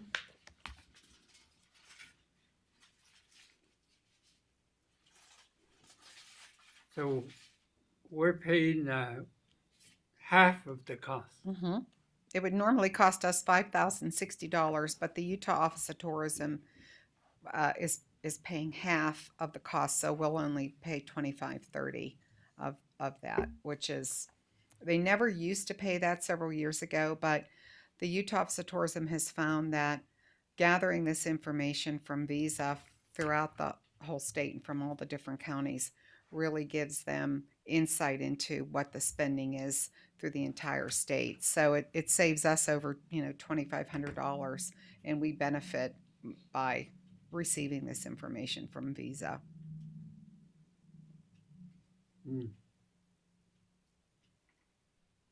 I think the states get a bigger pie somewhere. The state is paying half for all the different. I mean, for all this to do this at the county level, 50-50. Mm-hmm. I think they get a bigger chunk of the money from the federal government or the state to function this. Well, they would get Now- it from the state budget. The Right. state would allocate funding to UOT to cover everything that they do. So It's kind of the way our sort of blindsiding you and say, if we will go 50-50. They're getting the whole chunk of dollars. Mm-hmm. Yeah. Why 50-50? They do. We are in the drought state. I mean, county. Yeah, I agree, and I see your point. They get a big chunk of the money up at the state because they also receive their TRT. What I like about this program is that they're not holding on to it. They're passing it down to counties. All they're just, and it's the same you're seeing with ARPA funds, is they want to make sure that counties have buy-in, but then they can also coordinate all of the county's efforts, because in this, we also coordinate, like, for example, Garfield County and Grand County. And so all of us are kind of doing this at the same time, and the state is providing half of their money to this. Instead of keeping it up at the top and just doing promotional advertisements like the Mighty Five, they're pushing it back down to us at this level and just saying, hey, counties, if you want to participate this, you have to also have buy-in, which 50% is our buy-in. Yeah, and so it makes our money go further. Right, it does. By utilizing and theirs. prior to that, they never. I would say 4 years ago, when I was in another county, we had to pick up the entire cost of the bill, the invoicing for Visa. And then I went to the state and said, if you want my information from my county on Visa, but you're not going to pay for it, I'm not going to give it to you or allow you to see it. So if you want it, you have to pay half for it. And that's what they decided to do. They took their funding and decided, because they need this, they need these statistics to see, what is happening around the state and different counties and how people are spending their money on lodging, gas, whatever. So Could they give more? Yeah. Yeah, We're just happy to get any that makes our money go further. Yeah, it really does, and I'm glad I don't have to pull $5,000 out of my budget to pay for it. Feel So better if it was 25-75. well, I'll go back and pitch that to them. Why not? But right now we need this passed so I can get the 2021 numbers. Okay. Any further question? There being none, all those in favor say aye. Aye. Aye. Aye also. Opposed, nay? None? 3 in favor, 0 opposed? Thank you. Carries. Thanks, Alina. Thank you. All right, items 21, Spanish Valley Overnight Accommodation Overlay Application by Tom Balsley. Go ahead, Scott. It's all you. The next items are Scott. All right, yeah, we've got the next several items, and I want to apologize. Items 21 and 22 are the same item that were duplicated on there. I'm not sure how that happened. I'm sure I did something that I didn't realize in the agenda. And also item number 27, as we get down to there, is also a duplicate, but I'll be doing these next several. So the first one is item 21 is the Spanish Valley Overnight Accommodations Overlay Application. This is from Tom Balsley. And I guess just to address, we did have some public comment on these overnight accommodation overlay applications. So just to kind of clarify the comments that were made on that, these items, this Spanish Valley overnight accommodations overlay requires a 3-step approval. This first step, as outlined in the table under number 3 under approval procedures in our ordinance, talks about that this is really just addressing the location. So the question of this application is this a good location for the overnight accommodations overlay to be applied? And that's really the question. The more detailed items that were mentioned in the public comments will be addressed in the second step of the approval. And that will also go to the Planning Commission again. They'll discuss those more detailed items, and then they will again come back to the Commission for approval. So just to clarify that as the process, this is not a full approval. Some of these do have a little more detail as to what they're doing, but they will have a much more detailed plan coming again back to the Planning Commission and then back to the County Commission for approval. So this first one, he wants to do an RV, a small RV park on his property in the highway commercial zone. One. Scott, sorry to interrupt. Yes, yep, okay. That's the correct one. Yeah, so he's identified the property that he owns along the highway and would like the overlay to apply to that property. Has the Planning Commission seen this and recommend approval of it? Correct. Yes, and they discussed it and approved, and also had that same discussion that he will need to come back to the Planning Commission with a much more detailed plan that will then again be recommended by the Planning Commission to the County Commission. So, Mr. Chair. Mr. Maryboy. Looking at all the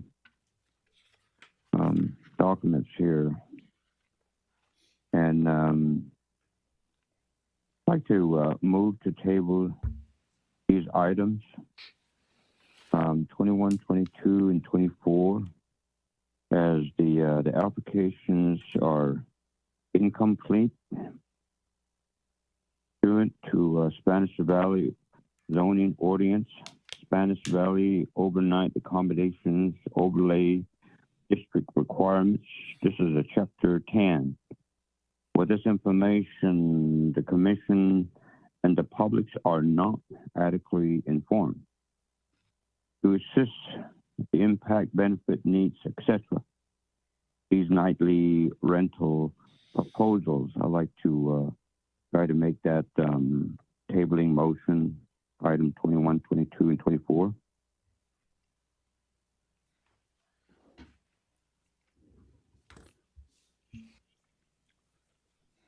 Okay. My comment. It's made motion to table 20, 21, 22. 21, 22, 24, 27. I'm going to throw 27 in there as well with that motion.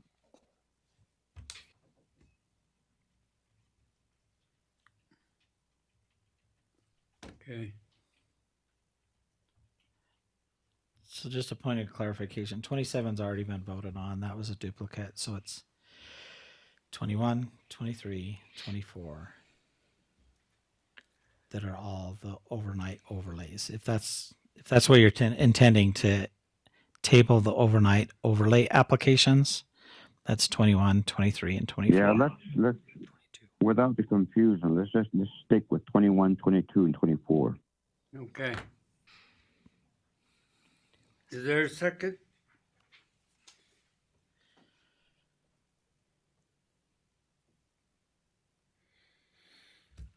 like to make a comment at some point. I'll go ahead and second. Go ahead and comment, Mr. Adams. All of these plans were presented in a public meeting where the public had a chance to come and weigh in. So it's not like something was done in the dark of night without the possibility of the public being able to look at this. These plans are just saying, is this an appropriate area for an overnight accommodation? The Planning and Zoning Commission said yes, it is. There's a 3 or 4 step process that has to happen after this approval to actually put an overnight accommodation in that area. So it's a process that has been scrutinized by the public. It's a process that requires other steps before they can actually build the overnight accommodation. They're just asking for approval if this is an area of Spanish Valley that this is appropriate for overnight accommodations. That's all we're approving. We're not approving that the accommodations be built or anything like that. Is that right, Scott? Correct. We're just approving the possibility that if they meet all of the other conditions in the other 3 or 4 steps, then they could build the overnight accommodation. So I disagree with tabling it because all we're going to do is get the same thing back. In 2 weeks, nothing's going to change. They can't change it. And that, if I may, that's my question as well. Is there any direction you would like to give me? I'm bringing basically a recommendation from the San Juan County Planning Commission to apply this overlay to this property so that this person can move to the next step. They won't be able to move to the next step without your approval of this first step. Right. So I would like some direction of what you would like me to do if this does get tabled. My recommendation, my concern is to do it complete. Present it. Why section it? It tells us to. We're following the section table 10-1 in the approval procedures of the ordinance. That's why it tells us right now all that is being addressed is the When physical was that location. ordinance established? This was the one that you passed in 2019 in your November 19th meeting, I think, 2019. You made the motion. You made the motion to pass that Pass it. draft. This was the whole Spanish Valley ordinances, that whole packet of, there's 10 chapters. Well, there was no comment as to following the commission's ordinance and what is it? These are sections that are incomplete in documents. And that is the public information that should go out. So that and that will, and that's why, because that's at step 2. That's the reason why people are saying, "Hey, table it until everything is together." And they're right in saying that they're not very detailed at this stage, and that's because they're following the applicant is following the approval procedures set forth in table 10-1. That they've made an application for the Spanish Valley overnight accommodations overlay and they've identified all they need to do here is identify the property that they are applying for the overlay to apply to. It's the physical location, and that's it. And then at step 2, they come back with all of those things. They were correct that all those things will be addressed. A statement by the applicant describing how it provides greater benefit to Spanish Valley, a map with sensitive lands. There's a whole bunch. There's 5 items. There's items A through J that they will need to address. But if we stop them here, they can't move to the next step. They have to come through this first step to get to step 2. So that's my question is how do you want me to, because I have you know, as the planning and zoning administrator, have offered, this is the procedure you need to follow. They're following the procedure, and now they're being told no. So what would you like me to tell them if they're going to be told no? Did you understand it, Mr. Maryboy? Yes, I understand, and my concerns are same as you are, and the information the applicant must include statement descriptions, and that addresses definitely proposed and the needs beneficial public services and community numbers of acres, utilities, all these informations are sensitive, and landscape slopes. I think those information needs to be come forward and be more public about that. And I think those are the concerns that he has.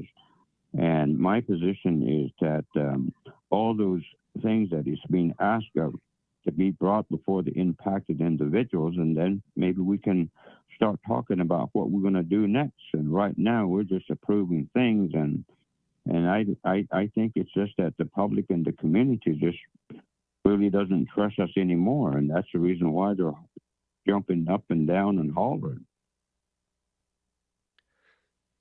So, well, I hope everybody that made a statement in terms of recommending table are still listening. Yeah, it's important. And hopefully they understand that there are 4 more steps beyond this one. Which will answer all of those questions. It has to.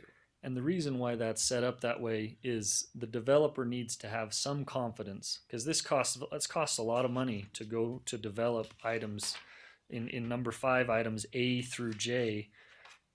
He's going to have to hire a surveyor and probably an engineer, and he's going to have to identify a lot of things that cost a lot of money.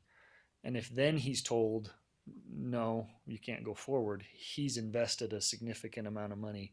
But now all he's really required to do is say, I would like the overlay to apply to this property. He's identified the property, gone to minimal expense to identify this. We give him, yes, that's a good spot for the overlay to apply. That gives him some sort of a right to proceed to the next step of spending the money to develop all these details that we're asking them to develop. With that, any chance of modifying your motion, Mr. Maryboy?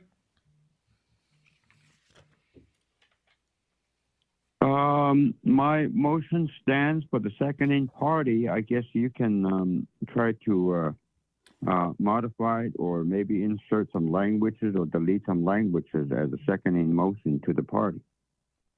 I'll make a substitute. I'll just go ahead and step off the second on the main motion. So there's an open door at this time. I'd like to make a motion to approve these applications with the assurance that all of the steps will be followed and the public will be notified as each step is taken towards a final project. That's my motion. Is there a second?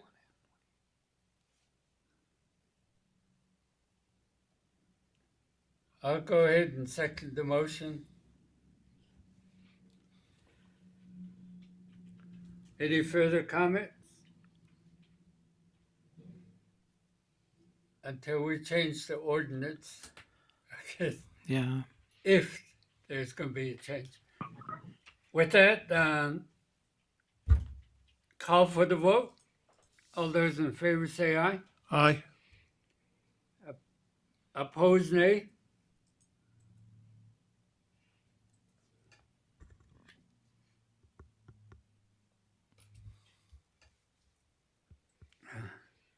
Abstain.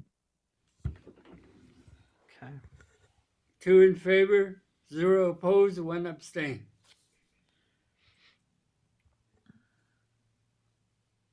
Okay, and this is what? Motion carries. So that was on item 21. So 23, we jumped to that. Same principle. 2023 is actually an amendment to the subdivision, the Turkey Trot Estates Phase 1 Lot 4 amendment. And then 24, the next item was the next Spanish Valley. They got a subdivision got pushed in Okay. here, so I apologize for the confusion. So we can just take them individually. So this one, 23, consideration and approval of the Turkey Trot Estate Phase 1, Lot 4 amendment to the subdivision. So this amendment to this subdivision has been approved by county. We did a development review meeting to discuss these items, had some changes and things that went back to the surveyor and the developer. It then was brought before the planning commission at their meeting. It was discussed and approved at their meeting as well, and now is coming to here for your approval as well, for the county commission approval.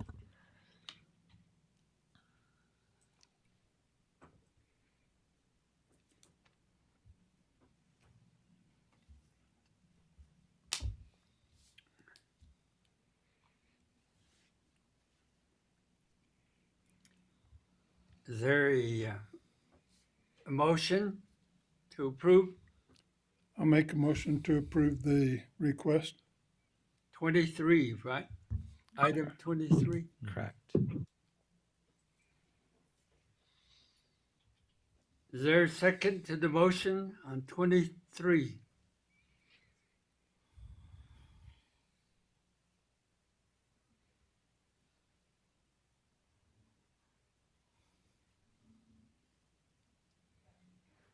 I'll go ahead and second that. Okay. Any further question? Discussion? There being none, all those in favor say aye. Aye. All right. Aye also. Opposed, nay? 0. Next. Okay, item 24, consideration and approval of the Spanish Valley overnight accommodation overlay application for Jeff Burgess. Yeah, so this is the next item that's similar to item that was in number 21 and 22. This is another application for the Spanish Valley overnight accommodations overlay. The developers identified the property that they would like that to apply and would like to proceed through the 3-step process of approval for that overlay. So again, this gets them in the gate.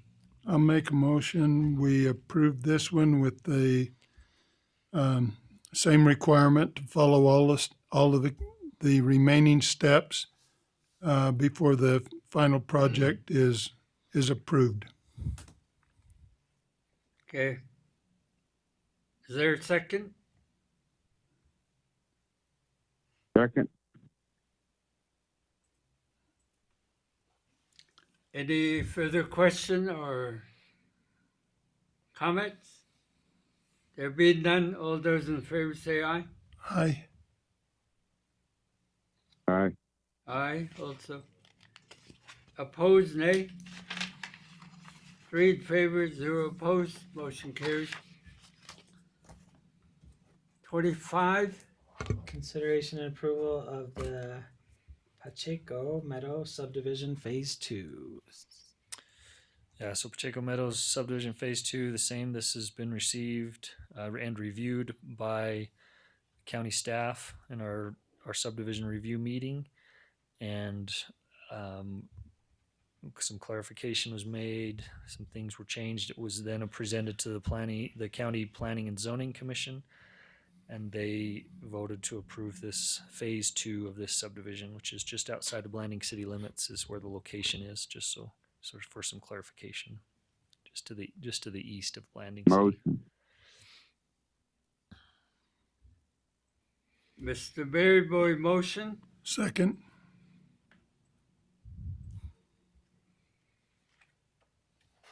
second by Mr. Adams. Any further question?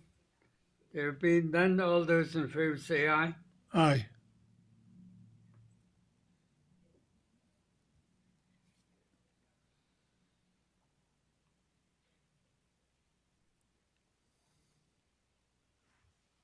Kenneth, how do you vote?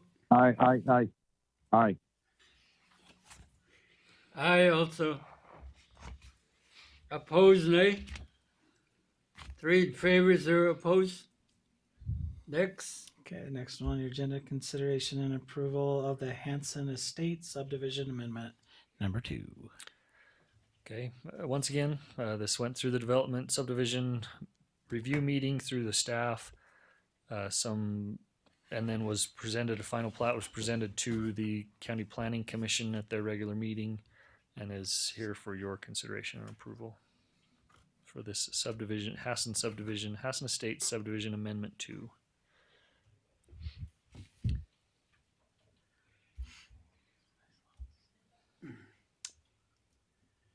A motion? Make a motion to approve. Second. Second by Mr. Kenneth Maryboy. Any further question? There being none, all those in favor say aye. Aye. Aye. Aye also. Opposed, nay. 0. Motion carries. 3 in favor, 0 opposed. 27. All right, we skipped 27. We've already, as a duplicate, so we've already had that item. We are on number 28. Thank you, commissioners. So item 20, thanks, Scott. Item 28, consideration and approval of a notice of award and intent to negotiate a contract for the San Juan County Hazard Mitigation Program grant, Pack Creek Fire, with Jones and DeMille for $89,670. Kind of the background behind this one is we did put out a request for proposal for interested engineers to help us go through this process of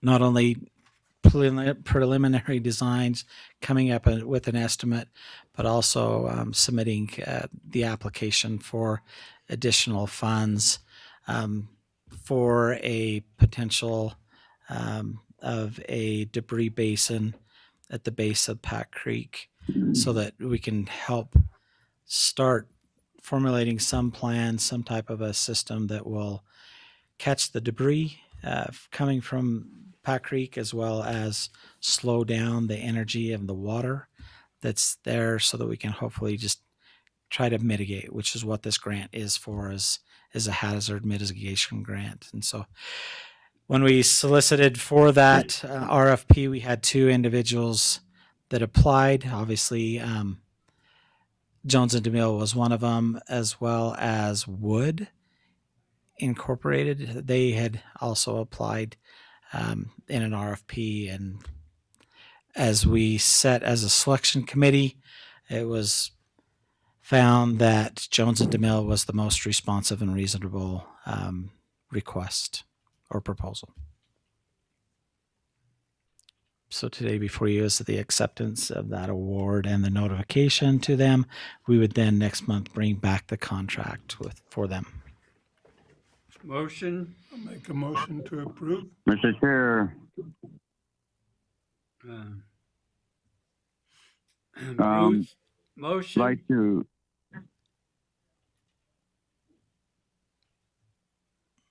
Bruce, motion I'd like already. to second. Okay. Question? Comment. Comments? With my seconding the motion for the Settlers Planning Community rezoning, incorporate the 14 recommended consideration as listed in the agenda. That was already part of it. Part of the approval included those. Okay, good. Good. We're on 28. Oh.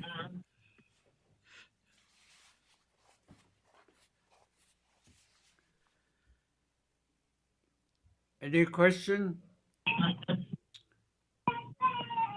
All those in favor say aye on 28. Aye. Aye also. Opposed, nay? 3 in favor, 0 opposed. 29. Okay, we've got the 29 consideration and approval of the Natural Resource Conservation Services Grant for 2021 Pack Creek Fire Rehabilitation Projects. I was gonna say good morning, but it's Thanks, Elise. afternoon. So Good afternoon. good afternoon.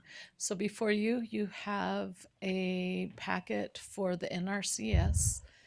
They are going to go into Pack Creek. They've identified, I do believe, 9 to 10 different sites that they want to do some remediation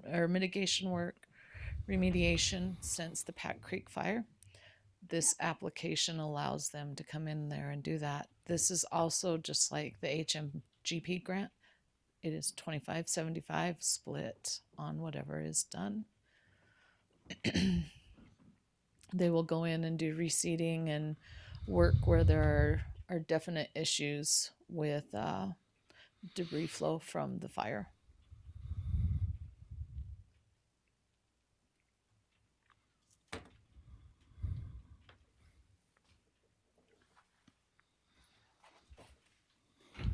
I'll make a motion to approve the request.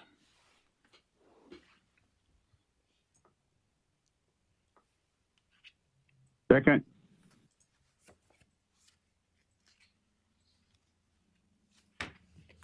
What's the amount of the grant? I do believe, I don't have the packet with me in hand. I do believe it's just a little over $1 million. $1,240,529. Okay. 1,000,002.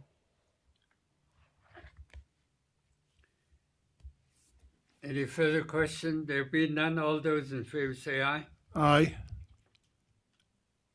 Aye. Aye also. Opposed, Thank nay? you. I couldn't see it. It was so tiny. Thank 3 you. in favor, 0 opposed. Motion carries. Thank you. Okay. 30. Let's see, item 30, consideration, let's see, that was 29. So consideration and adoption of ordinance updating section 9 of the San Juan County Personnel Policy. This is Anne Marie. It is. So section 9 is the compensation section. Just a couple of updates in there. We changed our work week. Instead of Saturday through Friday, it is now Monday through Sunday. We did that to make everybody in the county be on the same work week instead of sheriff's office on one, everybody else on another. We just updated that so everybody is on the same schedule. And it updates and officially makes payday every other Friday. Then on overtime, it allows for a desk audit of employees using excessive overtime. So we've noticed there are some departments that have overtime more than they probably should. And so, yeah, like a lot more. And so it allows for the desk audit if we are noticing that there is a lot of overtime in one particular area. So these are corrections that we're seeing as issues out there. We had two multiple employees that within the last 5 months have 40 hours in just overtime. Typically it's averaging around 5 hours a week of overtime. And this isn't like emergencies. This isn't deputies or plow removals. This is office personnel who are getting lots of overtime that probably should not be accrued. What's the justification? Reports that have to be run, or I didn't take a lunch, so start their computers and get ready for the public. And so as we look at all departments and just kind of do those audits, this is one of the things we're finding. This also, we look at the road department, their overtime utilization, as well as the sheriff's office. There's some changes, that this helps Don't they take comp time? So they do use comp time, but when we look at comp time, we're still giving them an hour and a half of comp time for every hour they work over because we have to give it at the same rate. The county is still losing dollars on paying comp time because we're paying for that extra half an hour for every hour that they worked.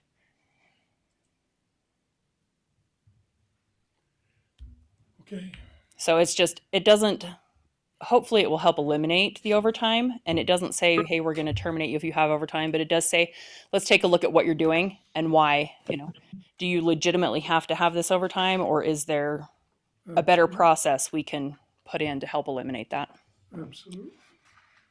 And I think a lot of it as we migrate all of our employees over to the timekeeper system, which is a computerized time clock. management system, a lot of it is now that we can pull these reports, and we're seeing it on our end at administrative level, whereas before it was the department and the clerk auditor's office. Well, now we're seeing those, and we'll migrate the sheriff's office over to this as well, so that we can just get a little bit better accounting on employees' time and when they're here, what are they doing, that type of thing.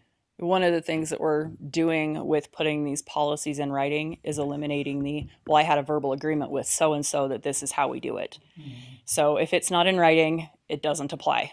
Yep. So that's, if I tell you we're going to do something, we'll put it in writing if it's actually going to happen. So we have quite a few of those verbal agreements out there that are extremely unfair to some employees. Yeah. Yep. There is, and I don't know where it's at on here, Anne Marie, you'll have to point it to me on the, just making sure that we're keeping within what is allowed for, like, the sheriff and so section fire. D. Okay, where am I at on your policy? So E.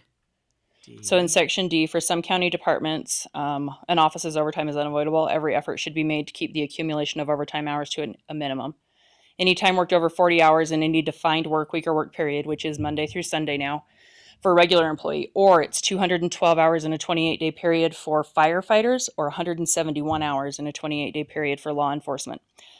That one has always been written this way in the policy manual, but a verbal agreement was made with somebody 2, 3, I have no idea how far back, HR directors ago, that we would pay it after 160 hours. So that's 11 hours of overtime per law enforcement employee that we're paying, that per our policy we should not be. So it's just going through it, making sure we're enforcing it. If it's in writing somewhere, that would be great. We could use that as the policy. This is the policy, how it has stood since at least 2019 in that wording. So we're just going to hold to that policy.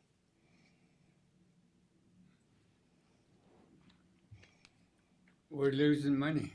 Yes, we are bleeding money in overtime. Yeah. So, or working staff too much to where they tap out. There are or we have burnout obligation issues. of the job. So, Is there any agreement we can make before new staff to keep them here? A lot of I think there's a lot comp of time. things. Yeah. In-kind service. Yes. So it does cap our comp time. It caps it, but it caps it really high, which it's always been capped there.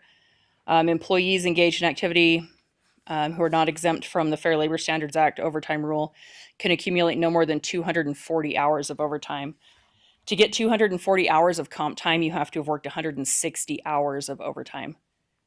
So nobody should ever reach that limit. But obviously it's in here for a reason, so somebody did. At some point in time, somebody hit more than that. Isn't he? He's exempt. He can work as many hours as he wants. The mule. That's why we push him as hard as we do, is because we don't have to pay him overtime.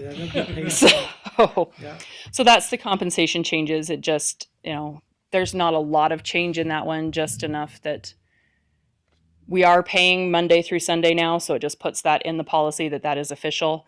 We are paying every other Friday now, so that makes that official in the policy as well. Those are the two changes. The others are more just clarifications.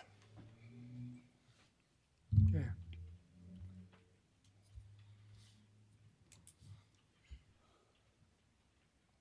Okay, do you guys have any other questions for me? Do you want a motion?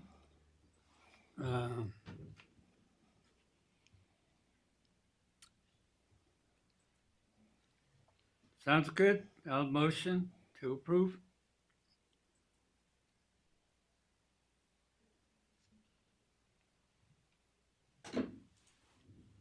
make the motion? Yeah. I'll make second.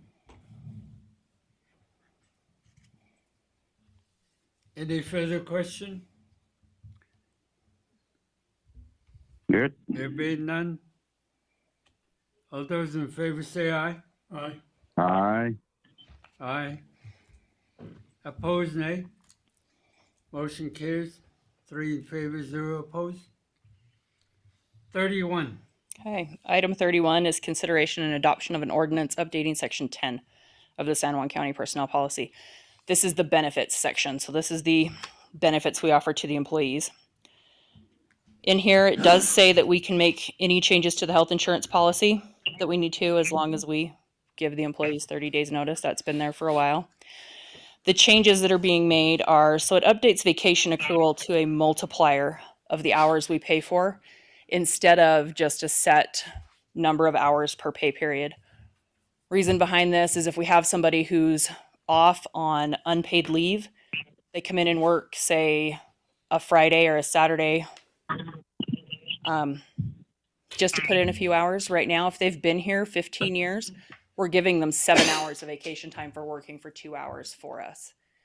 So instead of doing that, we're going to use a multiplier for the hours that they were paid.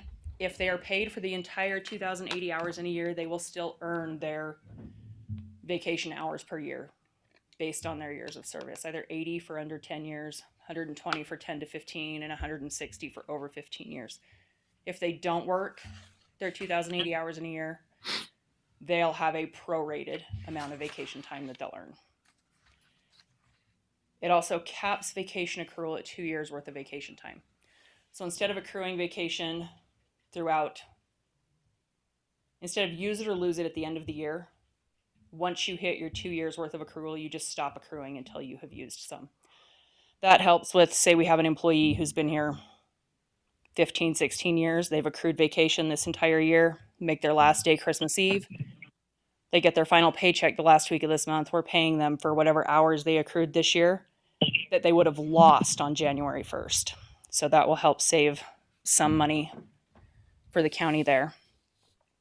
It eliminates long-term sick leave, like entirely, but increases the amount of sick leave to incorporate that long-term sick amount, but it does not affect the sick leave payout. So that payout stays the same. It updates our holiday policy to 10-hour holidays for those who work 10-hour days, with a maximum of 100 hours of holiday pay in a calendar year. It removes the leave without pay benefits from this section because that is addressed in our time and attendance policy. And it updates funeral leave to bereavement leave and reduces the number of days that can be used for funeral leave from a week to 3 days. That's a quick overview. It also increases the number of holidays for our 8-hour employees, the ones who work 5 days a week, to 12 holidays a year, adding Indigenous Peoples Day in there. So those who work 8-hour days get 96 hours of holiday pay in a year, and those who work 10-hour days get 100 hours of holiday pay. It's about as equitable as it can be without reducing the number of holidays.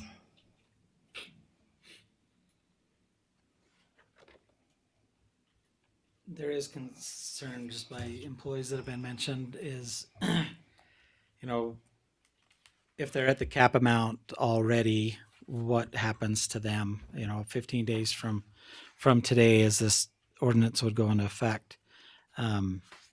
If they've already have an accrued amount of vacation leave that they would start to lose in this, and they continue to add more hours onto that, what happens with that? And so can they convert their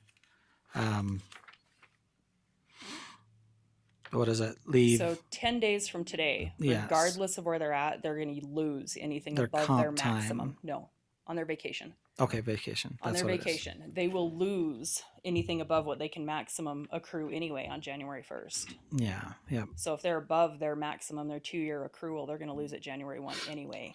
The difference would be is that on their paycheck on January 14th, they would see no accrual if they haven't used below their maximum. Okay.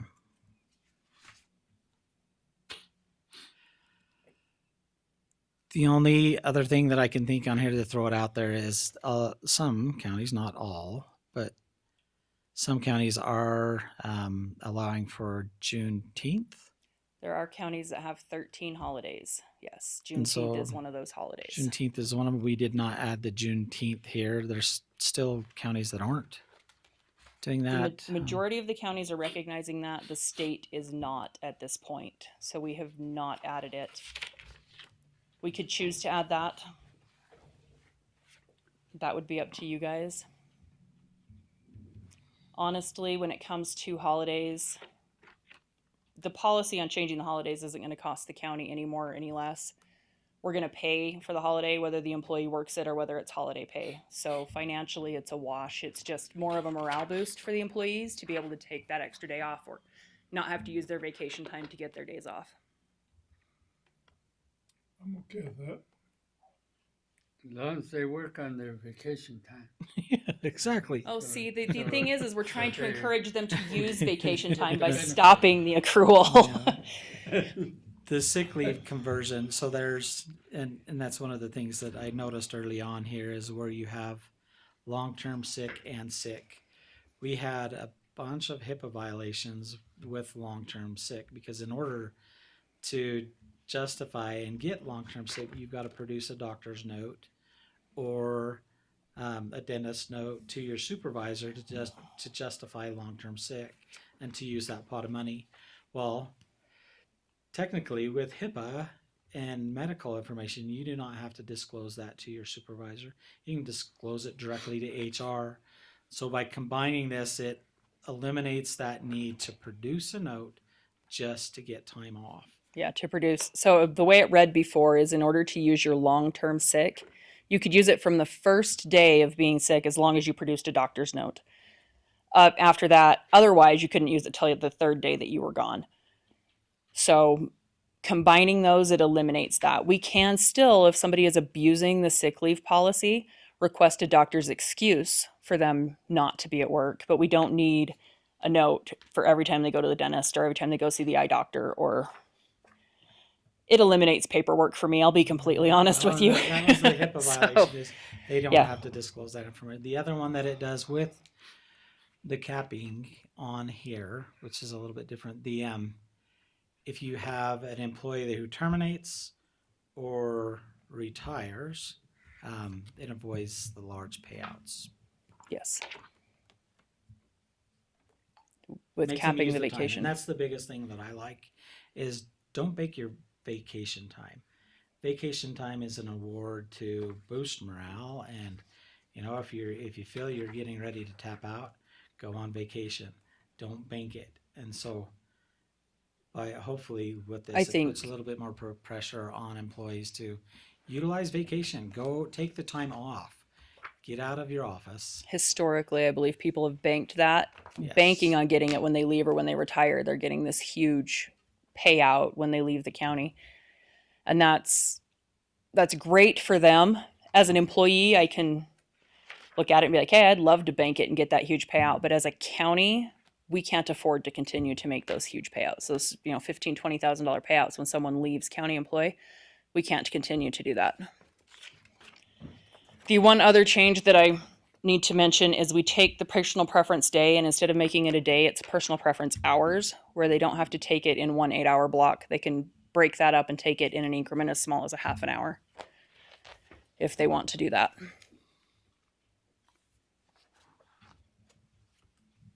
Yeah, make a motion. We approve the ordinance change, section 10, with adding the one extra holiday. You would like to add Juneteenth or just Indigenous Peoples Day?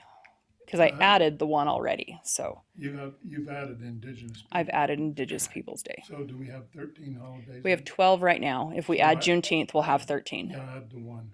Okay, so for our 10-hour employees, does that change the number of hours that they can use?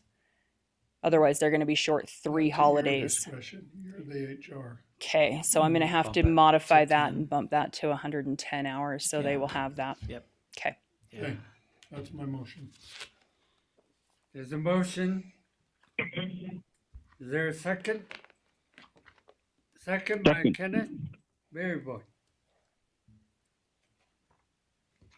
All those in favor say aye. Aye. Aye. Aye also. Opposed, nay. 3 in favor, 0 opposed. Thank Motion you. carries. Thank you. Thank you, Anne Marie, Good for your work, hard Anne work. Marie. Hey, thanks. All right. Next, We need, let's see, the next one is consideration of an ordinance adopting the regularly scheduled county meetings for the 2022 annual meeting schedule pursuant to section 52-4-202 of the Utah Code. And so this, we're sticking with the same schedule as before. First Tuesdays, third Tuesdays from 9 to, so 9 would be our commission work session, 9 to 11. And then from 11 a.m. on is our commission meetings. And then on the 5th Tuesday, no regular scheduled meetings. In the past, we've met out for special meetings. I still have that in here as a possibility. Due to COVID, we haven't even gone out to other chapters or any other places for that, but it still has that language in there just in case we do have to, or if case we have to modify that schedule. mm-hmm.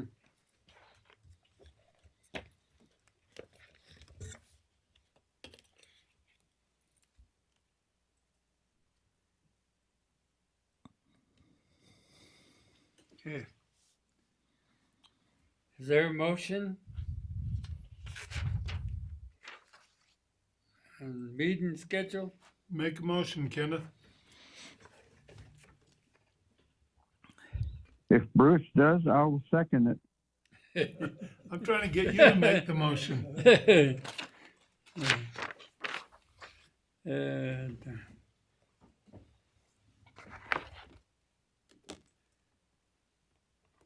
Okay, I'll make the motion. He seconds it. Mr. Adam, motion? Kenneth seconded already. Kenneth, are you seconding it? Yeah. Okay.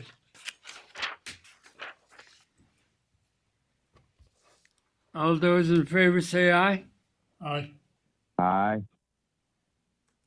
Opposed, nay. Aye also, so 3 in favor, 0 opposed. Motion carries. Next, Okay, the next one's an arm wrestle. So you got a consideration and approval or adoption of a resolution adopting the 2022. Let's see, sorry, I skipped one. Consideration and approval of a resolution establishing commission chair and vice chair for the 2022 calendar year.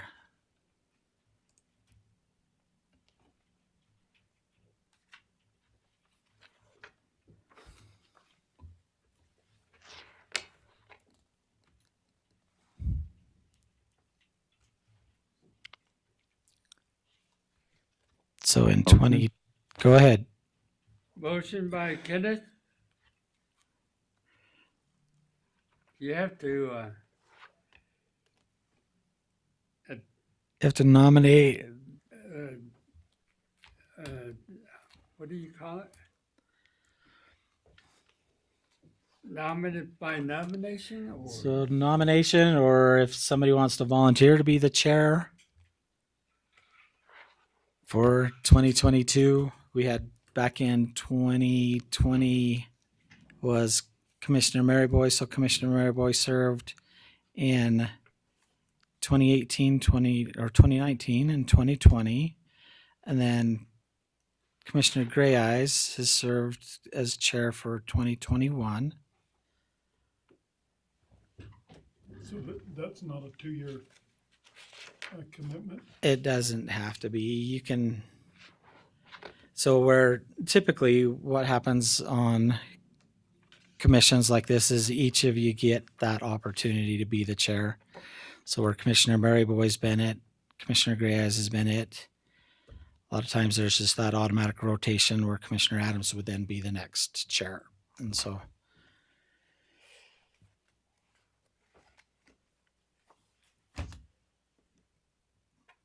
all we need is a nomination.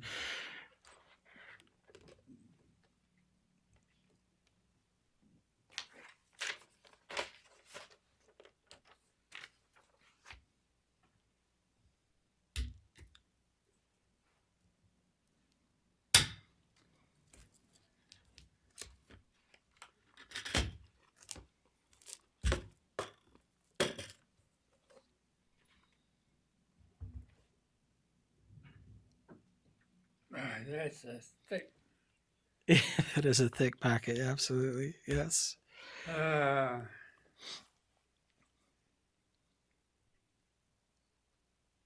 Do you see the resolution, Kenneth? I got no resolution. All I have is the agenda. Oh.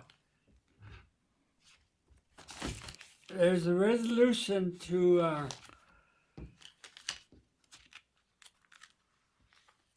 resolution setting the term and rotation of the chair and vice chair of the Board of San Juan County Commission for the year 2022. And then in the resolution, now therefore be it hereby resolved, there's a nomination on effective January 1st, 2022. Board of San Juan County Commission hereby selects Commissioner Blank to serve as chair. Number 3 is Commissioner Blank will serve as vice chair through the 2021 calendar year. 2022. 2022. So that's roughly how it's written. So when you make a motion, I guess you will have to appoint somebody to fill the the resolution. Go ahead. Thank you, Mr. Chair. The resolution does say that, but I think the rotation has always been the same at the same level. I know that my brother there, Bruce, has been chairman for quite some time, as long as whatever the commission wants. That's the way it goes. He doesn't have to be each commission by every term. So with that clarification, I think the nomination is open for you guys.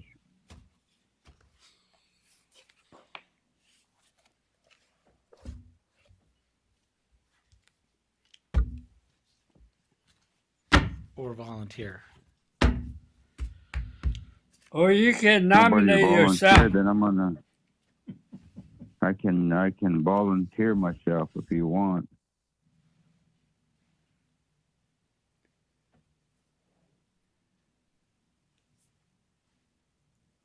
Whatever you want to do.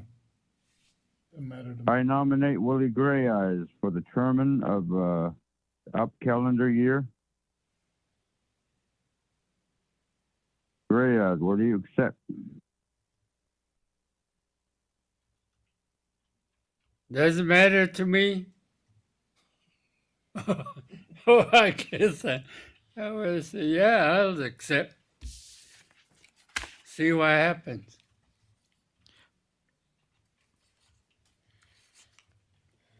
See, that takes care of that. We would need a second. It doesn't matter to me. If he wants to be the chair, let him be the chair.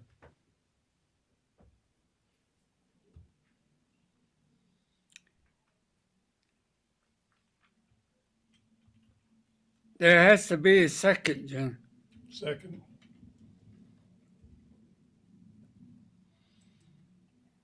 Okay.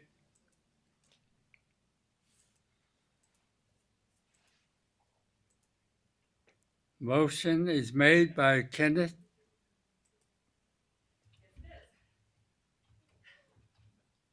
Or nomination, I guess. Yeah, and then the second by Commissioner Second. Adams. Is it? And then Vice Chair. Going once for the vice chair.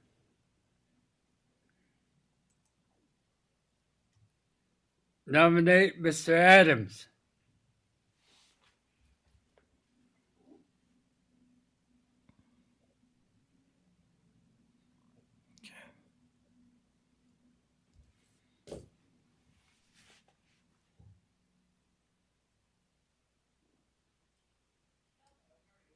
Need a second. You nominated Mr. Adams? Yeah. Oh, second. Good team. Okay.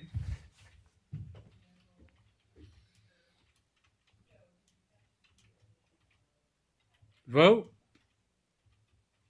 Doesn't need a vote. Aye. Yeah, we do need to make a motion to adopt the resolution with those two recommendations. How about aye? Aye, also. Opposed, nay. 3 in favor, 0 opposed.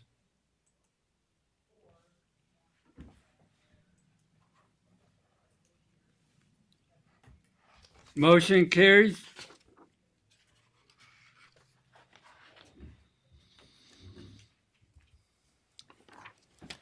Okay. Reinvestment. No, the budget. So we've got the number 34, consideration and adoption of a resolution adopting the 2022 San Juan County General Fund and related budgets. So you have on here, just as a reminder, in 2021, we were able to save some money and bring that in as a base budget. And so on here, when you look at the beginning fund balance to be appropriated, that was $358,000. In here, there's anticipation of using $177,992 of ARPA funds also. And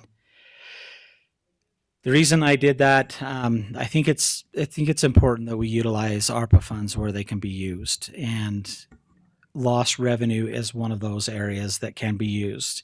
In 2022, when I look at our revenue up at the top on our tax revenue,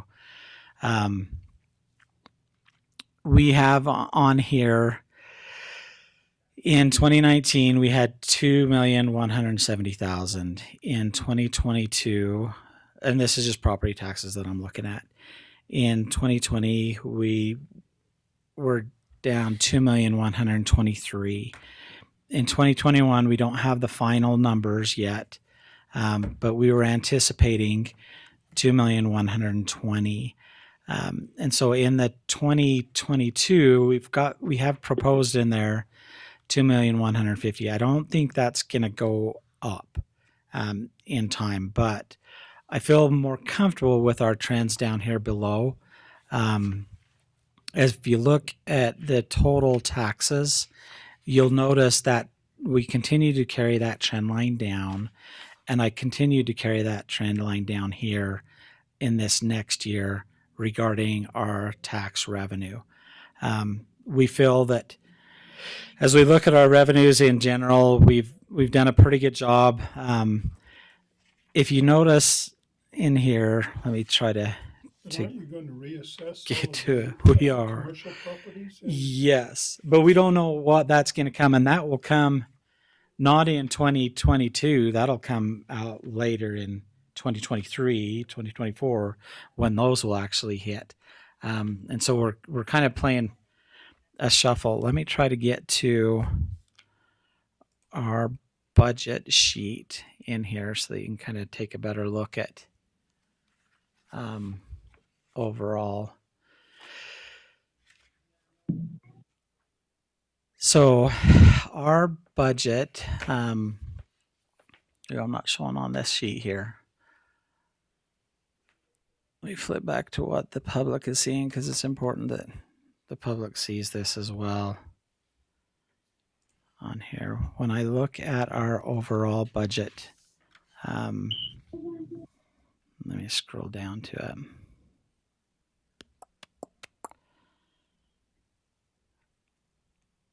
Our expenditures actually increase enormously from what we proposed this last year.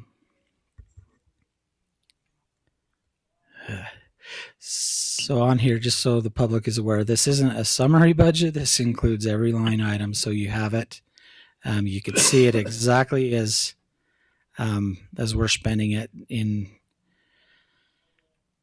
an effort to make sure that we're completely transparent in our budget.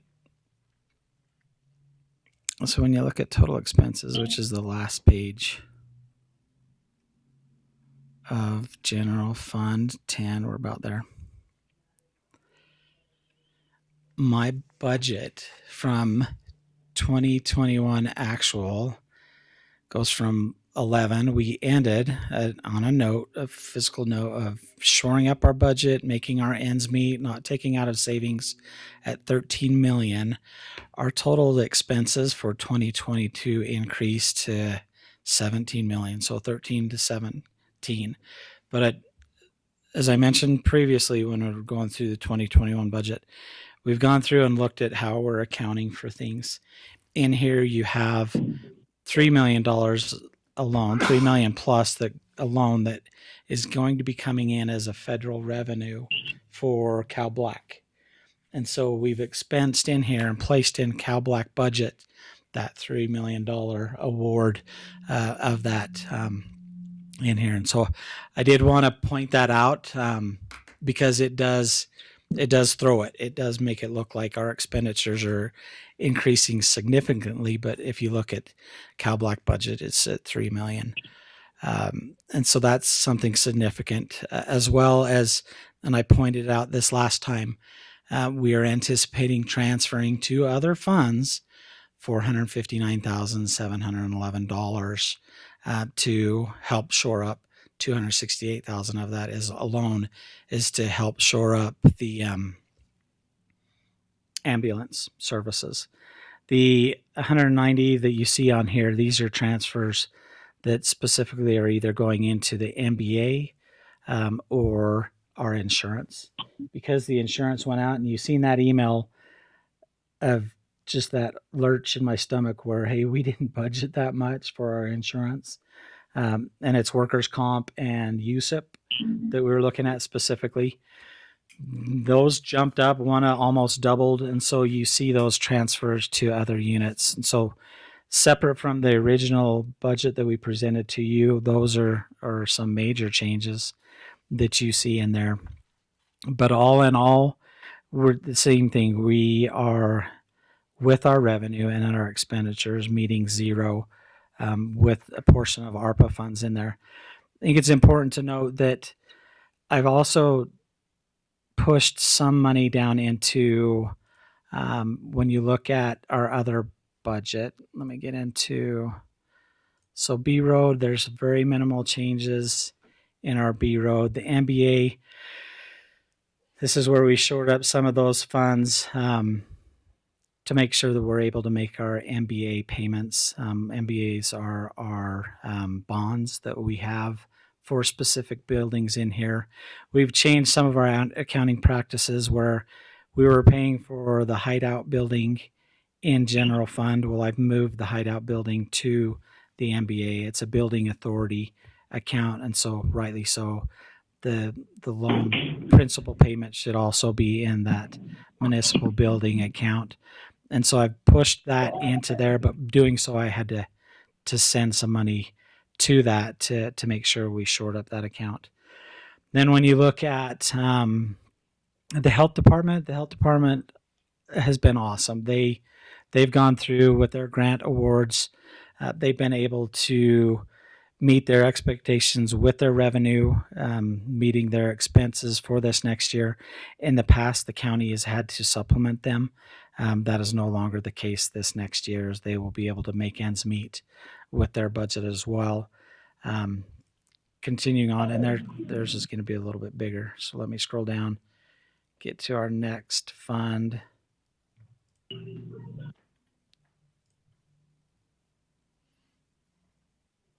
Lyman, jump in if I get anything wrong in here. In the EMS, this is the one where I had mentioned that we have to bring in additional funds, that $268,869 of general fund to make ends meet. Their expenses are going up. They have a grant that they've been awarded in 2021, so you see that jump in revenue. You also see that reflected in the expenses, not only this year but next year. And so I don't want the public to panic to think that all of a sudden they've gotten out of hand. We are trying to regulate them as much as possible. The reason that they go over in their budget every year is under the county's umbrella, they're unable to collect up as much from their Medicaid and Medicare. So there are a lot of write-offs that the county allows, or we have no option but to write these things off, whereas we're not a health entity. So because of that, we cannot collect as much as a health entity would under Medicaid and Medicare.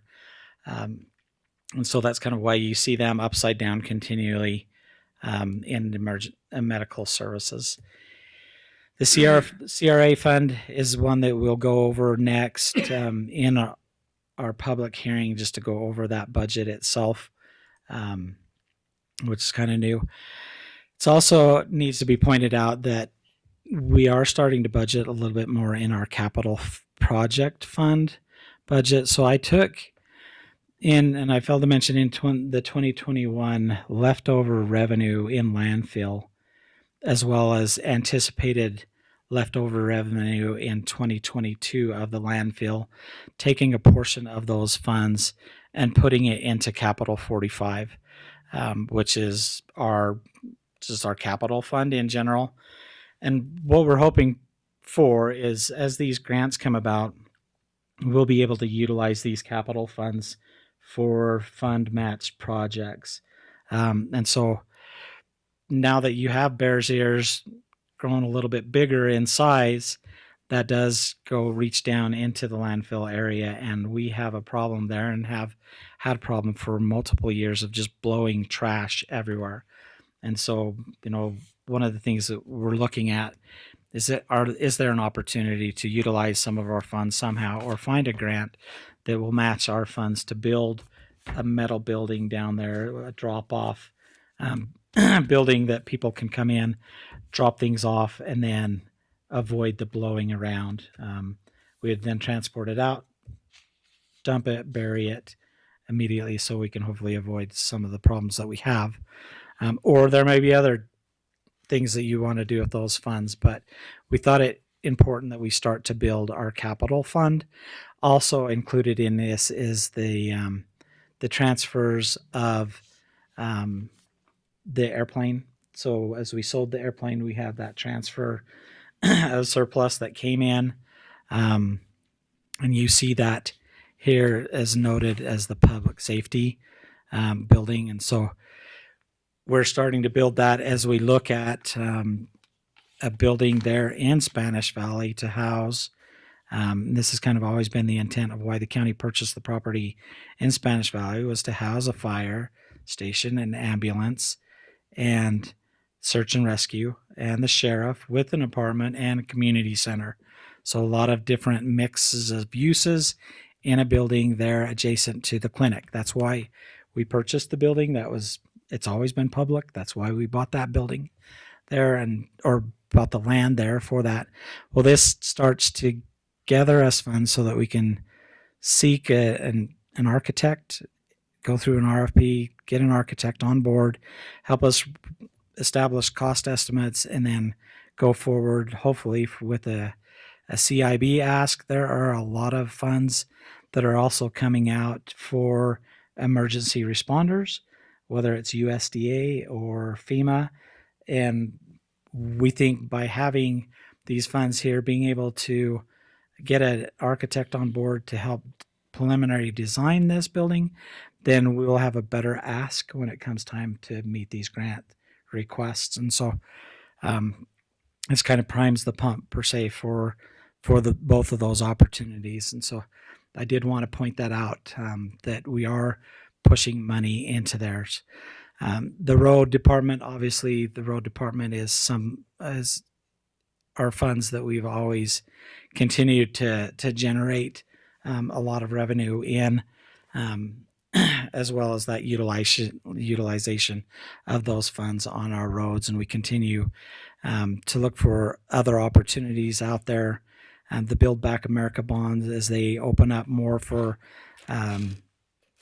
either roads or bridges, we will continue to seek those out, those opportunities throughout. The landfill, as I mentioned on here, we're bringing that back to zero. Instead of having a savings in there, pull those funds, put them into the capital fund for a future building. They're also, when I look at COVID-related response, they are also part of a COVID, because of all of the garbage that goes to them. They also have a need to protect themselves. So in that building that we would be looking at in the future is, the restrooms, hot water, things like that will actually benefit our landfill employees there, and just kind of create a little bit more safer environment for them in the future. Our tort liability fund is exactly this. This is where our insurance comes into place. You'll notice on there the bump where we were at 241, now we're at 260. And that's where we took that 190, pulled it from general funds to help shore the remaining of that obligation that we have with our workers' comp and USIP. Let's see. Our tax stability fund continues to build interest on there. This is a fund that we cannot touch unless the voters allow us. We've got to keep that $7 million. It has the interest earnings that come from this account that we continue to put into our general fund as an interest investment. But we don't take anything from that fund. Fund 72, which is our library fund, is again the same thing. They are meeting all of their obligations and their expenses with the revenue that they predict coming in. In addition to that, Nicole's done an awesome job refining her budget in enough to where this also allows for a personnel increase or a full-time employee coming in and still meeting her obligations and her anticipated tax collection in there. And so super appreciative of their staff and the things they've done. They're projecting, all in all, they'll still have a $2,631 for surplus. It isn't a lot, but still, if you look at prior years, they've been at a negative. Nicole's been able to kind of turn that around. Nicole and the library board as well have done a great job of going through that and fixing that so that they're actually in the positive, reducing their expenses throughout. There was some public comments. Let me find, because they wanted to know, what does it look like in fire? Let me pull that up. Let me get back to our general fund, because I think it's important that we at least have that discussion so that we know clearly what the expectations are from you.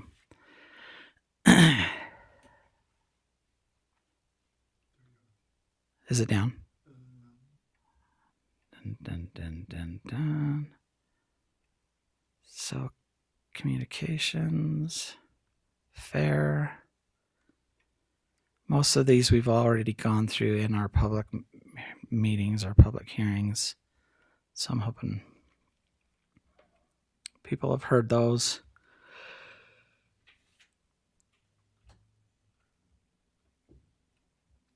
That was it. So it was up, Lyman. One of these days I'll have these all memorized.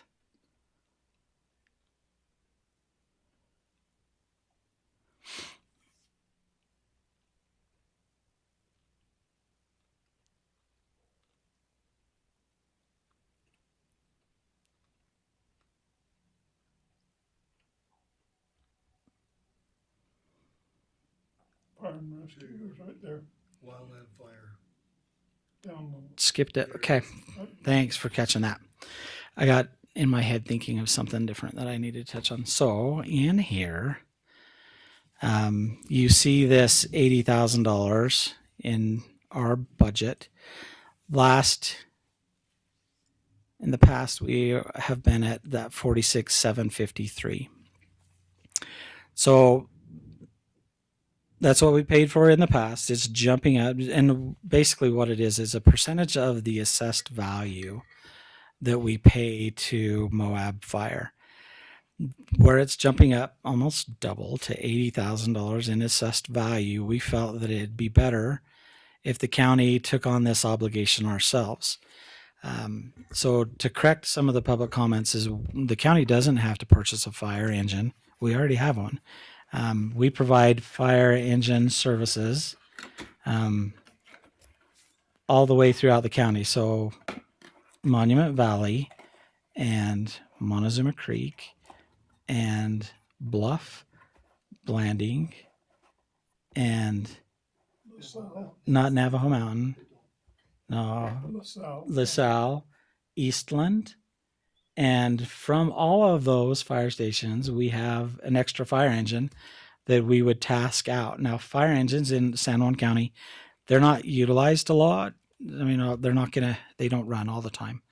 And so we have, according to our fire warden, fire marshal, he feels, we can easily task one out to Spanish Valley. And kind of through our efforts reaching out to members of the community, we've found 3 volunteers who are willing to be trained and take this on. So we can provide a fire engine, we can provide volunteers, and obviously we would continue to work to find more volunteers.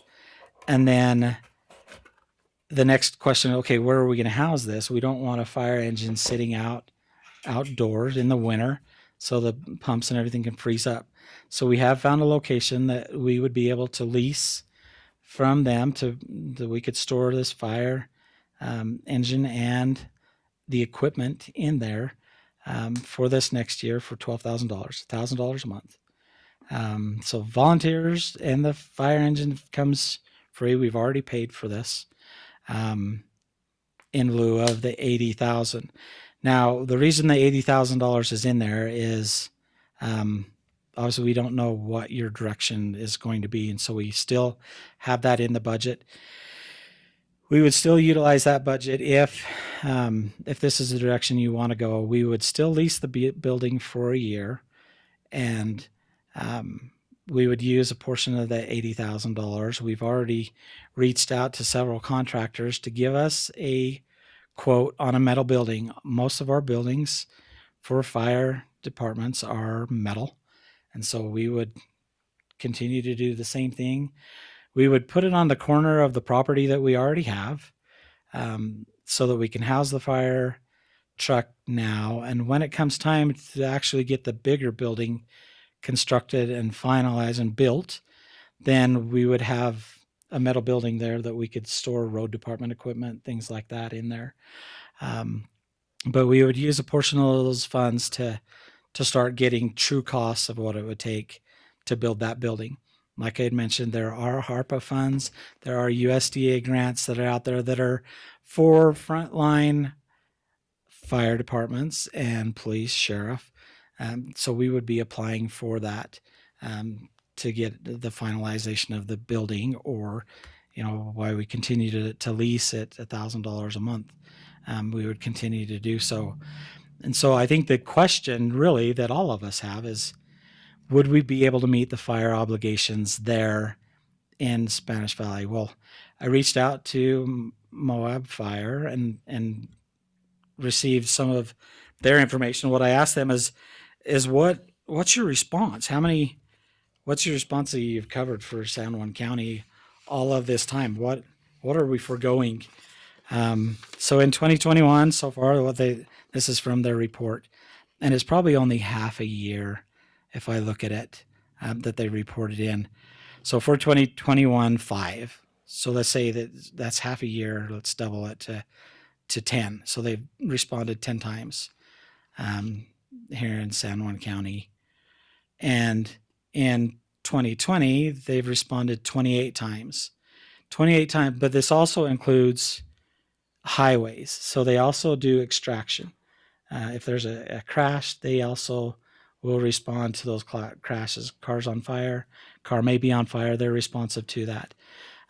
Ours would be the same way. We have the jaws of life. We already have the mechanical apparatuses that we would task to Spanish Valley. They're already in our possession, or we would buy new and replace what we already have. And so that one's a pretty easy one. I think we could fill that obligation, but 28 total. When I look at the addresses on there, I could really pinpoint 9 residentials that they responded to out of the 28. And then in 2019, they had 30 responses, and all 13 of them were, from what I can tell, to actual residences. So you're like 13, 9, 10. Can we cover that in a volunteer type system? Well, we do volunteer all throughout San Juan County. There's not a full-time fire department anywhere in San Juan County. And we participate in all of them. And so can we provide enough volunteers? Well, that's a question. I've also reached out, and had some email conversations with the fire chief there in Moab Fire, because I worry as well as residents is, well, what happens if we can't? Are they willing to step up and be our backup? Typically, between agencies, you have mutual aid agreements. And so we would be looking at entering into a mutual aid agreement that if perchance we drop the ball, they will be responsive as backup. Will they help us out? Typically, and you've seen this in Pat Creek Fire, and it was interesting, some of the public comments were, Moab Fire saved some homes. Well, guess what? We had Monticello there. We had San Juan County there. I think Castle Valley was there. There was a Green River, I think, was also there. And so you had, everybody came running. And so we anticipate the same thing. Everybody will come running if it's a major fire.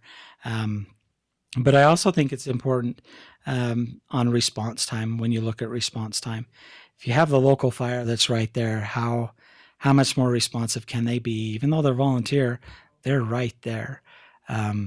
You can easily question, well, could the Pat Creek Fire actually been prevented in a minimal form from spreading had we had more engines, more services readily available there? This adds another engine to the mix, and we can always add more engines in the future. And so I think response time, it actually aids to that, because we would be right down in the center of all the main development there in Spanish Valley. And so response times could actually be quicker. It's a hard one to say, but that's kind of what we look at in the budget, and kind of the reasons behind this. This hasn't been just a knee-jerk reaction. This is something that staff, we've actually looked through. And so, yeah, go ahead if you have a question or a comment. So it sounds to me like we are going to be treating Spanish Valley the same way we do all of the other entities in San Juan County. We're not providing more service for them than we are any place else in the county. We're not providing less service for them than we do any place else in the county. So I think this is a fair proposal, and we're trying to treat everybody the same. Okay, so hopefully that helps. Just a little bit further explanation. We have to legally notify Moab Fire if we're going to terminate, and we haven't sent them an official letter from San Juan County, but I did prime that pump. No pun, well, a pun definitely intended there. We did prime the pump and let the chief of Moab Fire District know that, hey, there's this possibility, depending on the outcome of today's budget, that we could go that way, or we can hold off and work this through further. I don't know. I mean, next month we planned and intended to bring back the contract for the fire engine lease. But we're still within that 30-day. It was interesting that you had public comments saying that, hey, our insurance has already changed, and what changed? Well, nothing's changed. And so if insurances have gone up, I would highly recommend speaking to your insurance broker, because they shouldn't have changed it on just a hunch or a premonition that this MOU wouldn't. We haven't issued a final notification to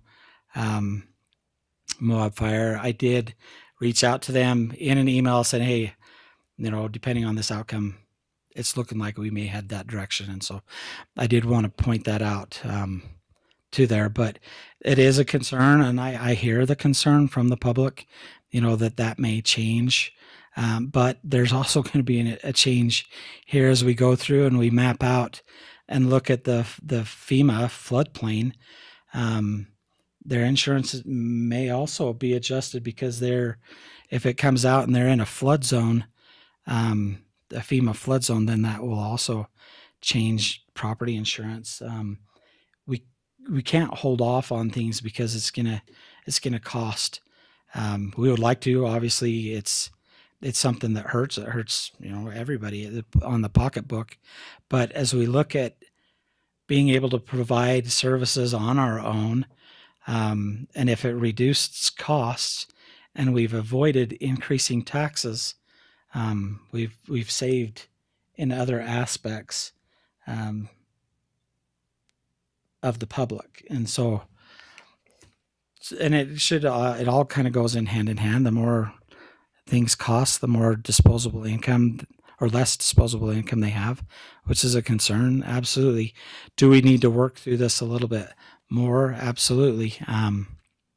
And we'll continue to refine it. Hopefully, Moab Fire is willing to enter in a mutual aid agreement that, if we need them, that we can call and we can provide. And that's typically what I see. If we have a 2-alarm fire, we only have one engine, then we can call other resources in, and vice versa.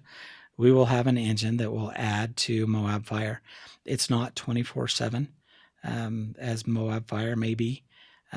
This is volunteers, and like you said, Commissioner, it's how we treat everyone throughout the county already. A pager goes off, and all those volunteers come running, whether they're at work or not.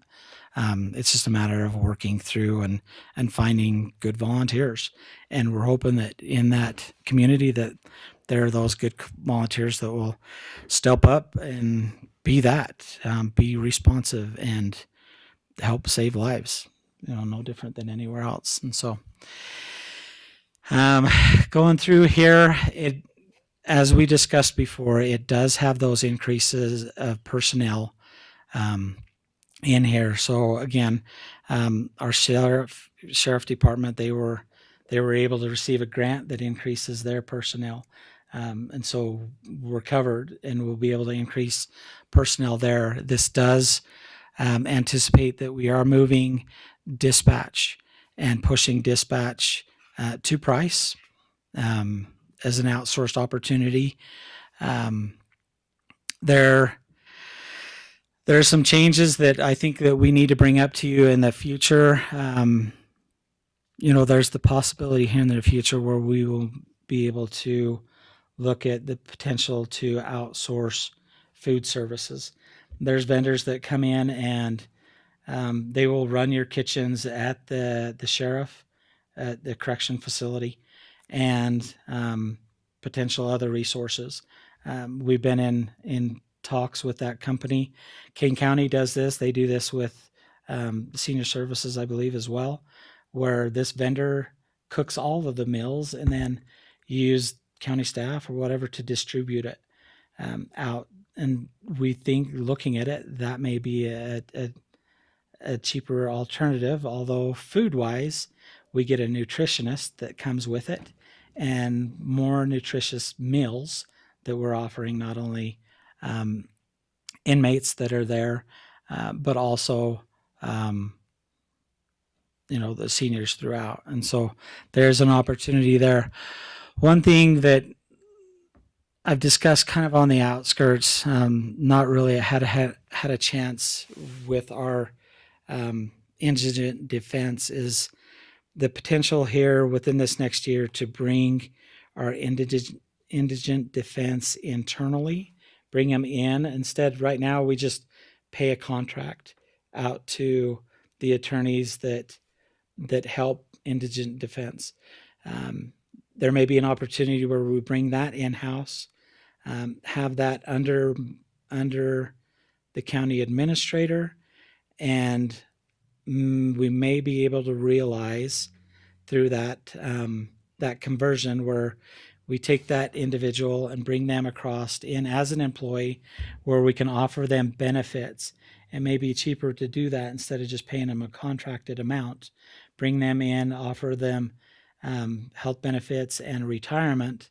And so that's something that we're looking at this next year that we'll bring to you with our budget, is that potential for indigent defense to come in.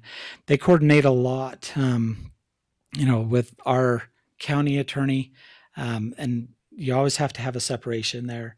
And so I've been the separation before by bringing it in as a department under the county administrator. Then that creates a little bit more separation going forward. And then I'll be the ones that help negotiate that as we have in the past. And we just haven't seen it here since I've been here. And so that'll kind of help streamline that. I think one other thing that I need to point out that I really need you to be aware of. So if you are ever crossing paths with the state treasurer, in the past, I didn't bring the paperwork. When you look at our revenue, this one I just about choked, our interest earnings. So in 2019, our interest earnings were $114,000. In 2020, we dropped down to 43. So far this year, we've only recognized 19,000. These are our PTIF accounts at the state. And we started out at just over 2.23% interest on state PTIF. We're now at 0.33% interest.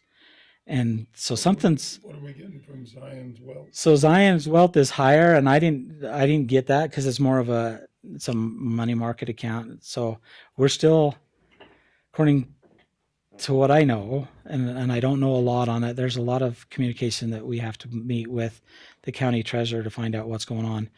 But the state PTIF, that's huge. I've always understood the state's PTIF accounts to be on a strong foundation across the board, but to go from over 2% down to 0.33, that's a stressor for me, because a lot of our funds run through the state PTIF. Yeah.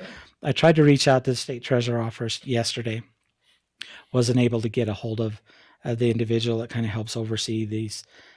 But if you come across the state treasurer, I think it's a question that I need you to ask him, because I know that you bump elbows every once in a while with him.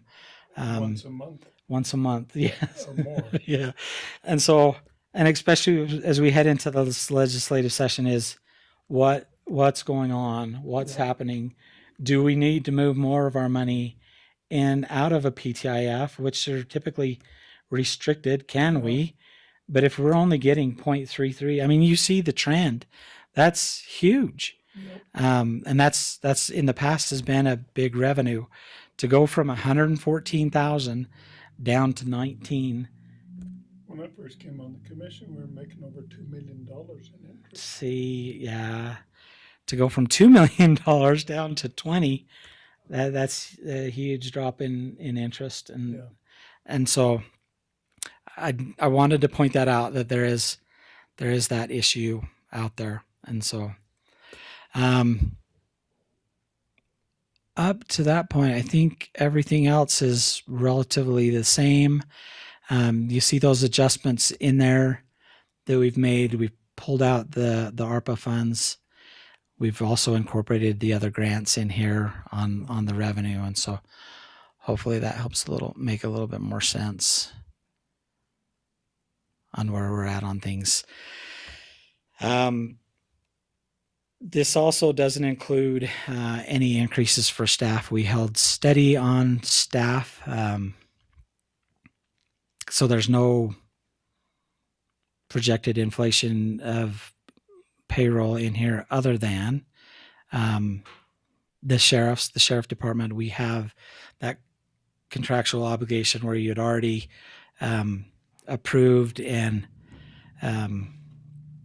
acknowledged an increase in there. It's an annual increase that the sheriff gets according to that pay schedule. 6 months ago, we adjusted that by 3% for those employees on there, but that's the only other increases that you would tend to see in here is those that are already agreed to in writing or in a commission meeting otherwise. So there's no increases. It was interesting that we were able to go through this 2021 budget and find some revenue out of the departments, which, for me, there's some give in some of our budgets in our departments. And so recognizably so, we'll be looking at the spend at this end of the year and trying to true up more reality where we are. And I know that some of our department heads have gone through, they've restricted themselves. And so kudos to them as they've gone through and they've tried to reduce their costs as much as they can. They've reduced the amount of travel that you've seen in the past, but this next year, as things start to open up, you'll see a little bit more of that, here in the next couple of years. You'll see kind of a return back to normal, yet we will still continue to curb that trend. I do like the fact that our expenses are meeting our revenues, and we have very little in here that's from a savings. We don't have any savings other than the $177,000 for ARPA. Commissioner, I'd like to make a motion. That was a long prayer. That was a long prayer. Let's add a motion. I'd like to make a motion to accept the budget with one change, and that is to allow for a 3% increase to our employees other than the sheriff's department. That would include the employees and elected officials.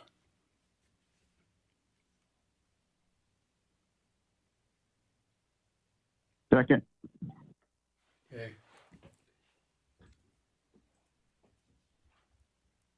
Okay. All those in favor say aye. Aye. Aye. Aye, also. Opposed, nay. Motion carries. 3 in favor, 0 opposed. Okay. Sorry for that long prayer. You got to get everything on the minutes. So we'll continue forward and, with the Moab fire issue, I heard you.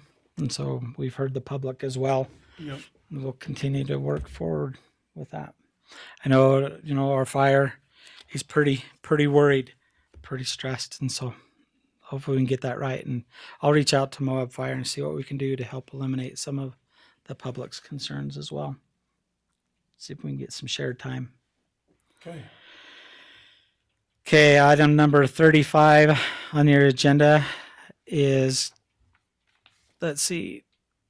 So we need to, budget. so I need you to make a motion to enter into the board of the community reinvestment area. Make a motion to enter into the Board of Reinvestment area budget. Second. Okay. All those in favor say aye. Aye. Opposed, nay. Aye. Aye also. 3 in favor, 0 opposed. We are now in Community Reinvestment Agency board. Okay. Agency. First time ever. No, not the first time. You've met as a board. I think it was 2018 when you met as a board. And back then,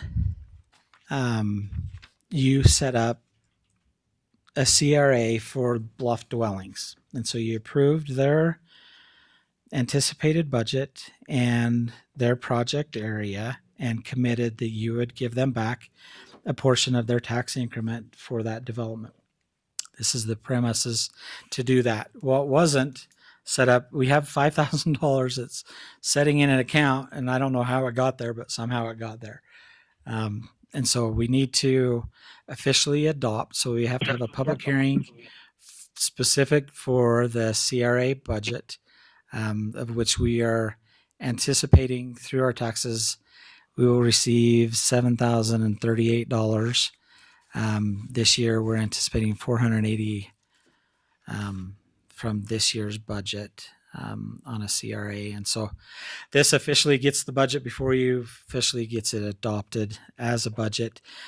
In the first of the next year, we will be bringing the participation agreement with the developer on how much in total we will be paying him over the years. It's a 20-year commitment, I believe, on there that we're paying him a portion of that tax increment. It's a small portion. I think it's the max is $135,000 over 20 years. Yeah. It's not a lot of an ask.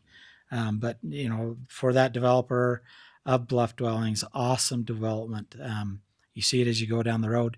Hopefully you have time to stop by there. You know, when I first came here and seen Bluff and that development, Bluff it's got it going on. And it's because of developers like this that have been willing to invest in our communities. And so it's rightly so, you know, this sets up everything for us to start to reimburse him. You'll see this every year going forward until we've given him back that total amount of money that we told him we would reimburse him. So with that, commissioners, we can enter into a public hearing unless you have any questions of me. Make a motion, we enter into a public hearing to consider the budget for Community Reinvestment Agency. Okay. Second.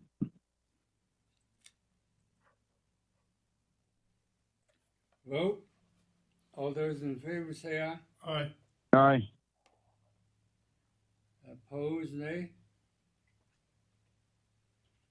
There being none, all those 3 in favor and 0 opposed. So Okay. motion carries. Okay, with that, I'm not seeing anybody in the audience wishing to make a public comment regarding the CRA budget. Is there anybody online wishing to make a CRA budget comment? Not seeing any hands raised. I'm not seeing anybody unmute themselves. Okay. Make a motion to come out of public hearing on the CRA budget. Motion made by Mr. Adams to exit the public hearing.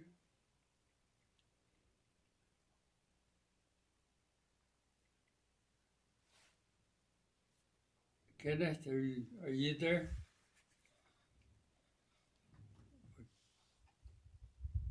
If not, I'll second it.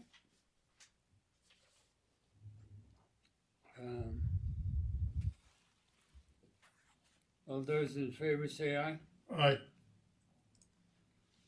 Aye. Aye, also. 3. Opposed, nay. There's 0. Motion carries 3-0.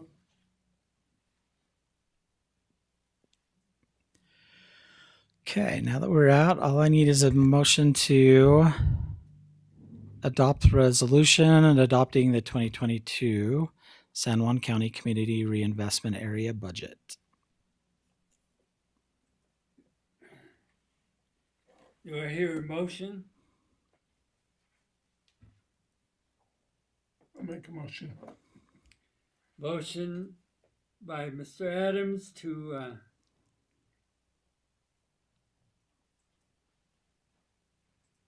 approve the resolution and regarding the, what is it, CRA? Yeah. Yeah.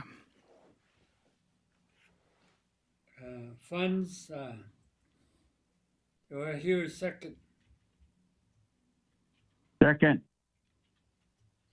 Great. Okay. Second. All right. I heard it, Ken. Any further questions? There being none, all those in favor say aye. Aye. Aye. Aye also. Opposed, nay. 3 in favor, 0 opposed. Motion carries. Thank you. Okay, and then now I need you to make a motion to enter into the Board of Equalization. I'll make a motion to enter in the Board of Equalization. Is there a Second. second? I'll second it.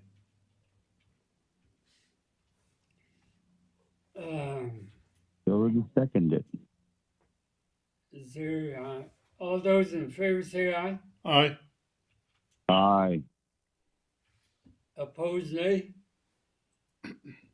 Okay. Motion carries 3-0. Now we're in the BOE. Yep. BOE. Lyman has some items. Mr. Lyman. Thank you.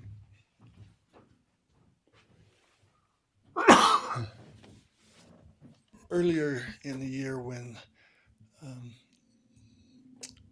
the assessor's office brought forward a group of individuals who had applied for abatements within the county, one had accidentally been left off. He's a 61-year-old individual who owns a manufactured home in Blanding. He was disabled at the age of 14 with traumatic head injuries and other injuries. His family had helped him fill out the application each and every year, but somehow from 2020 to 21, the application wasn't filed, and actually it was 2019, and then 2021 they applied again.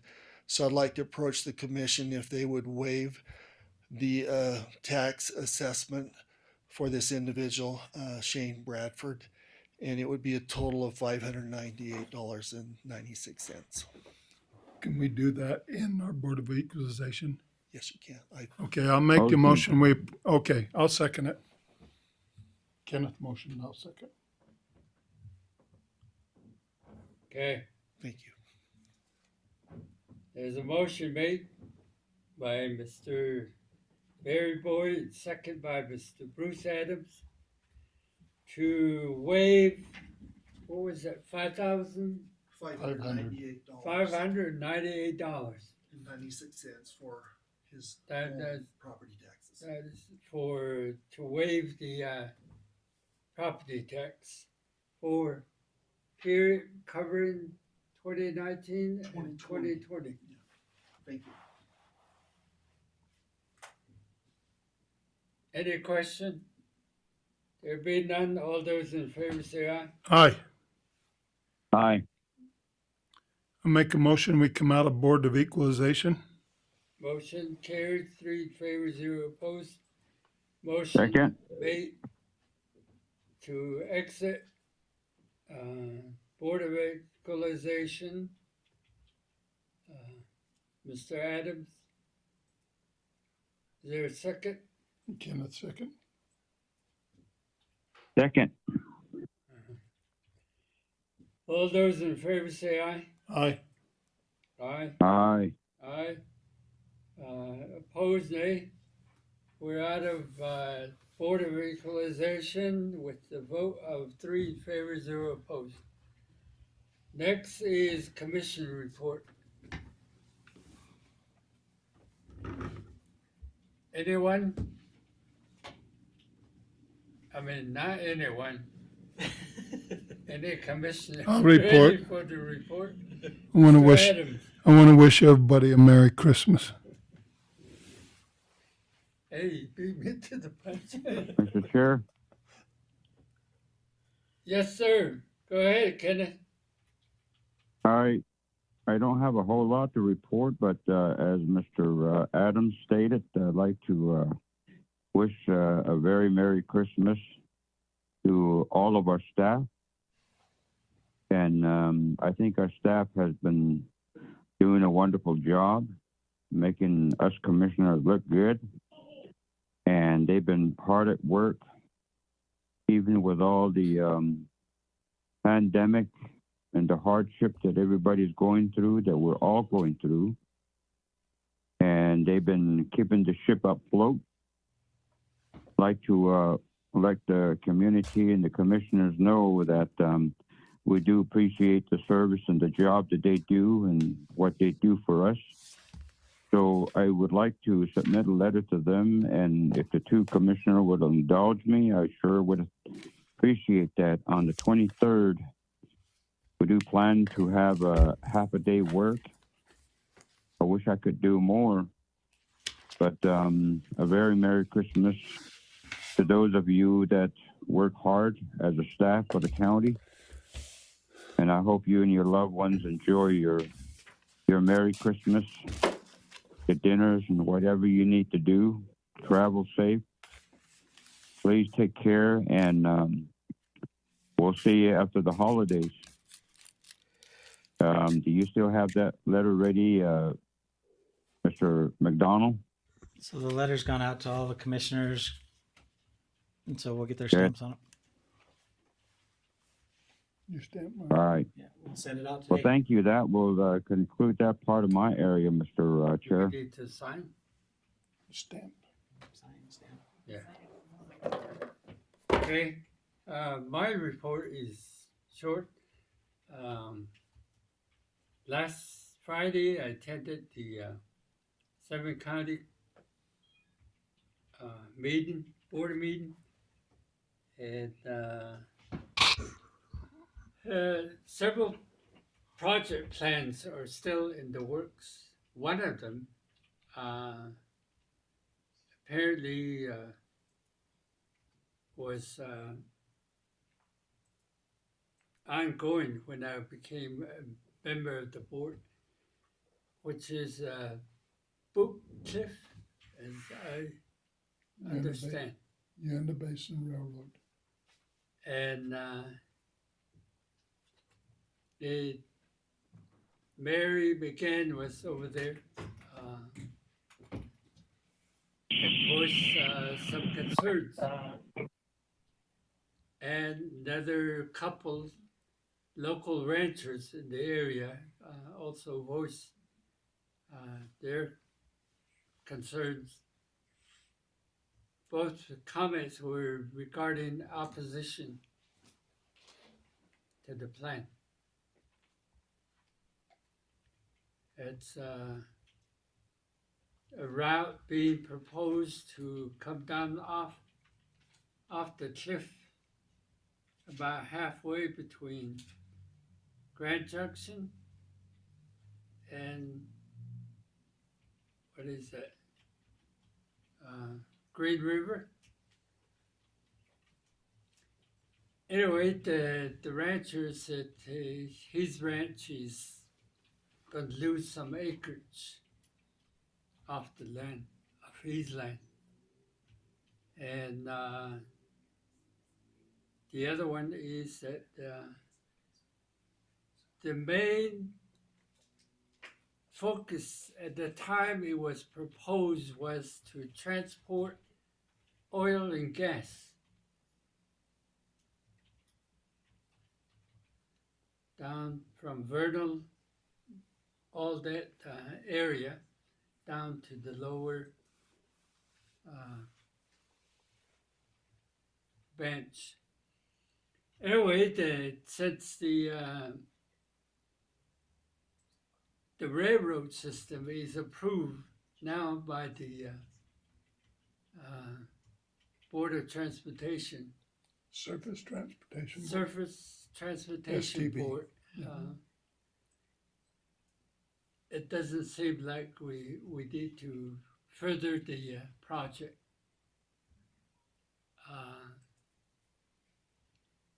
First of all, Mary McGann from Grant County said it doesn't guarantee any funding from other than the county's money, which will be burdened to provide. If that system of road is provided, there'll be a maintenance cost off the county dollars, county's budget. Public safety costs, EMT, all of those will be put on the shoulder of Grant County. There's no other money to be had. So that's the concern.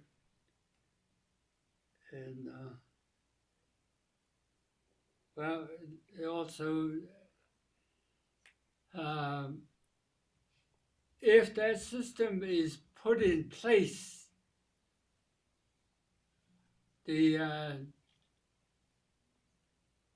where tourist dollars can transition from Dinosaur, Vernal, and other counties that are now benefiting from the tourist dollars, it will transition into other areas. So there's quite a bit of argument and statement made. Preservation, environmental protection. So I think Grant County is going to come out with a resolution. And I don't know what our position would be.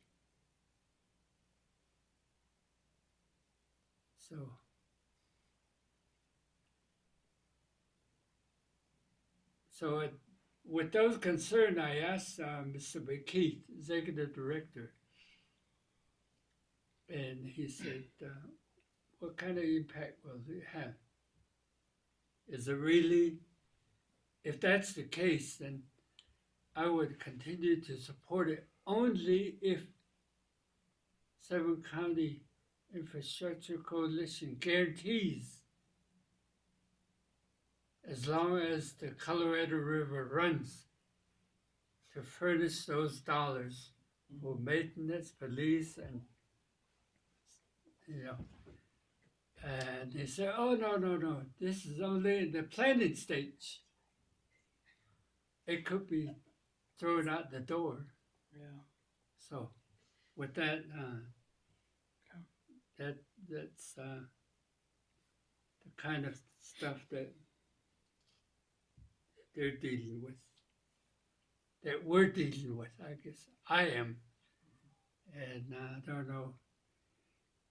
Since Grant County and San Juan County, we were supposed to be doing a consultation work of some type together. In that sense, maybe we can come out with something from this body over here to support each other. Anyway, that's up in the air at this time. So, other than that, also if it's a political game all the way around, and if that comes off,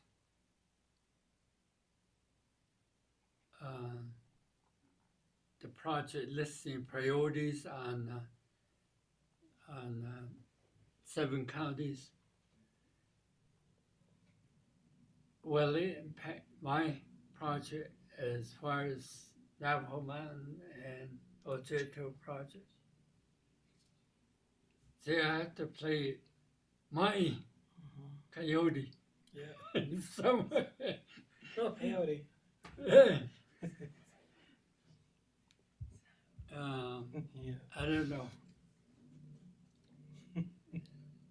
But anyway, I went ahead and offered to set up a joint meeting with the Navajo Nation, President's Office, INDOT, Economic Development, Community Development, Natural Resource, those from the Navajo tribe. Then from here is Senator Winterton, Higgins, Lieutenant Governor, if able to, and Mike McKeith and Jones in the Mill. So it'll be coming up pretty soon. Hopefully, right after the new year. So that's my report, and I see Ojeto has a post office problem. So the wind or something, the rain, the weather damage or something like that. Oh, really? Oh. So anyway, where's the postmaster's office? Is it in Blanding?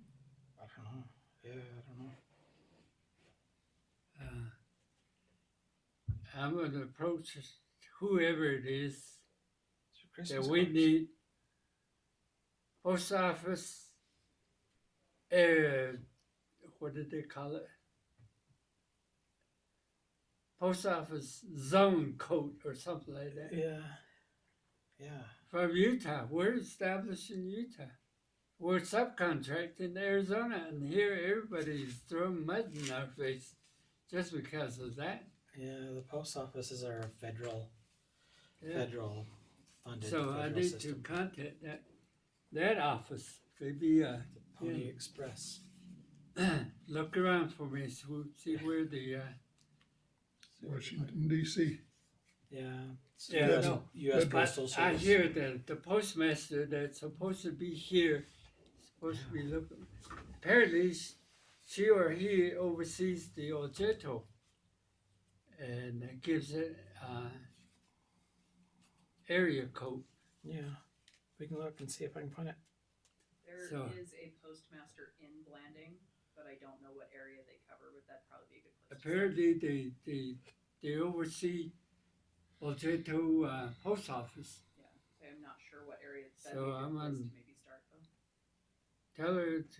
Tell her or him to get out there and issue a code for us, Navajo Mountain, so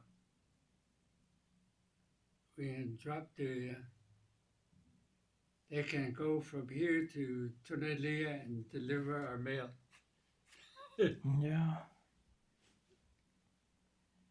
Yeah, it's not coming up real quick on Google.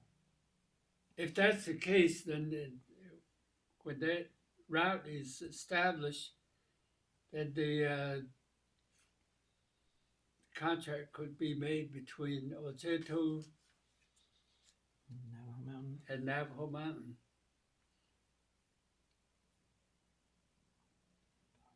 Then we have to establish another post office for Arizona resident. I don't know if they agree to.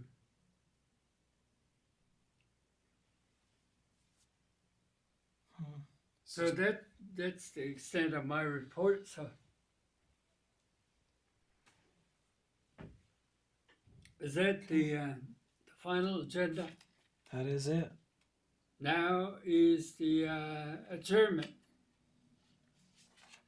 We have, I believe we did cover all our items. Mm-hmm. With that understanding, I'll adjourn the meeting. I'm glad you didn't have a long report. It's a prayer. That was a prayer. Hey, Just like you told me. It's no, a long prayer. that was It was good. I like it. It was worthwhile. So, this meeting is adjourned. Time is 3:15 or 3:16. Man, that was AM or PM? I know. Feels like it.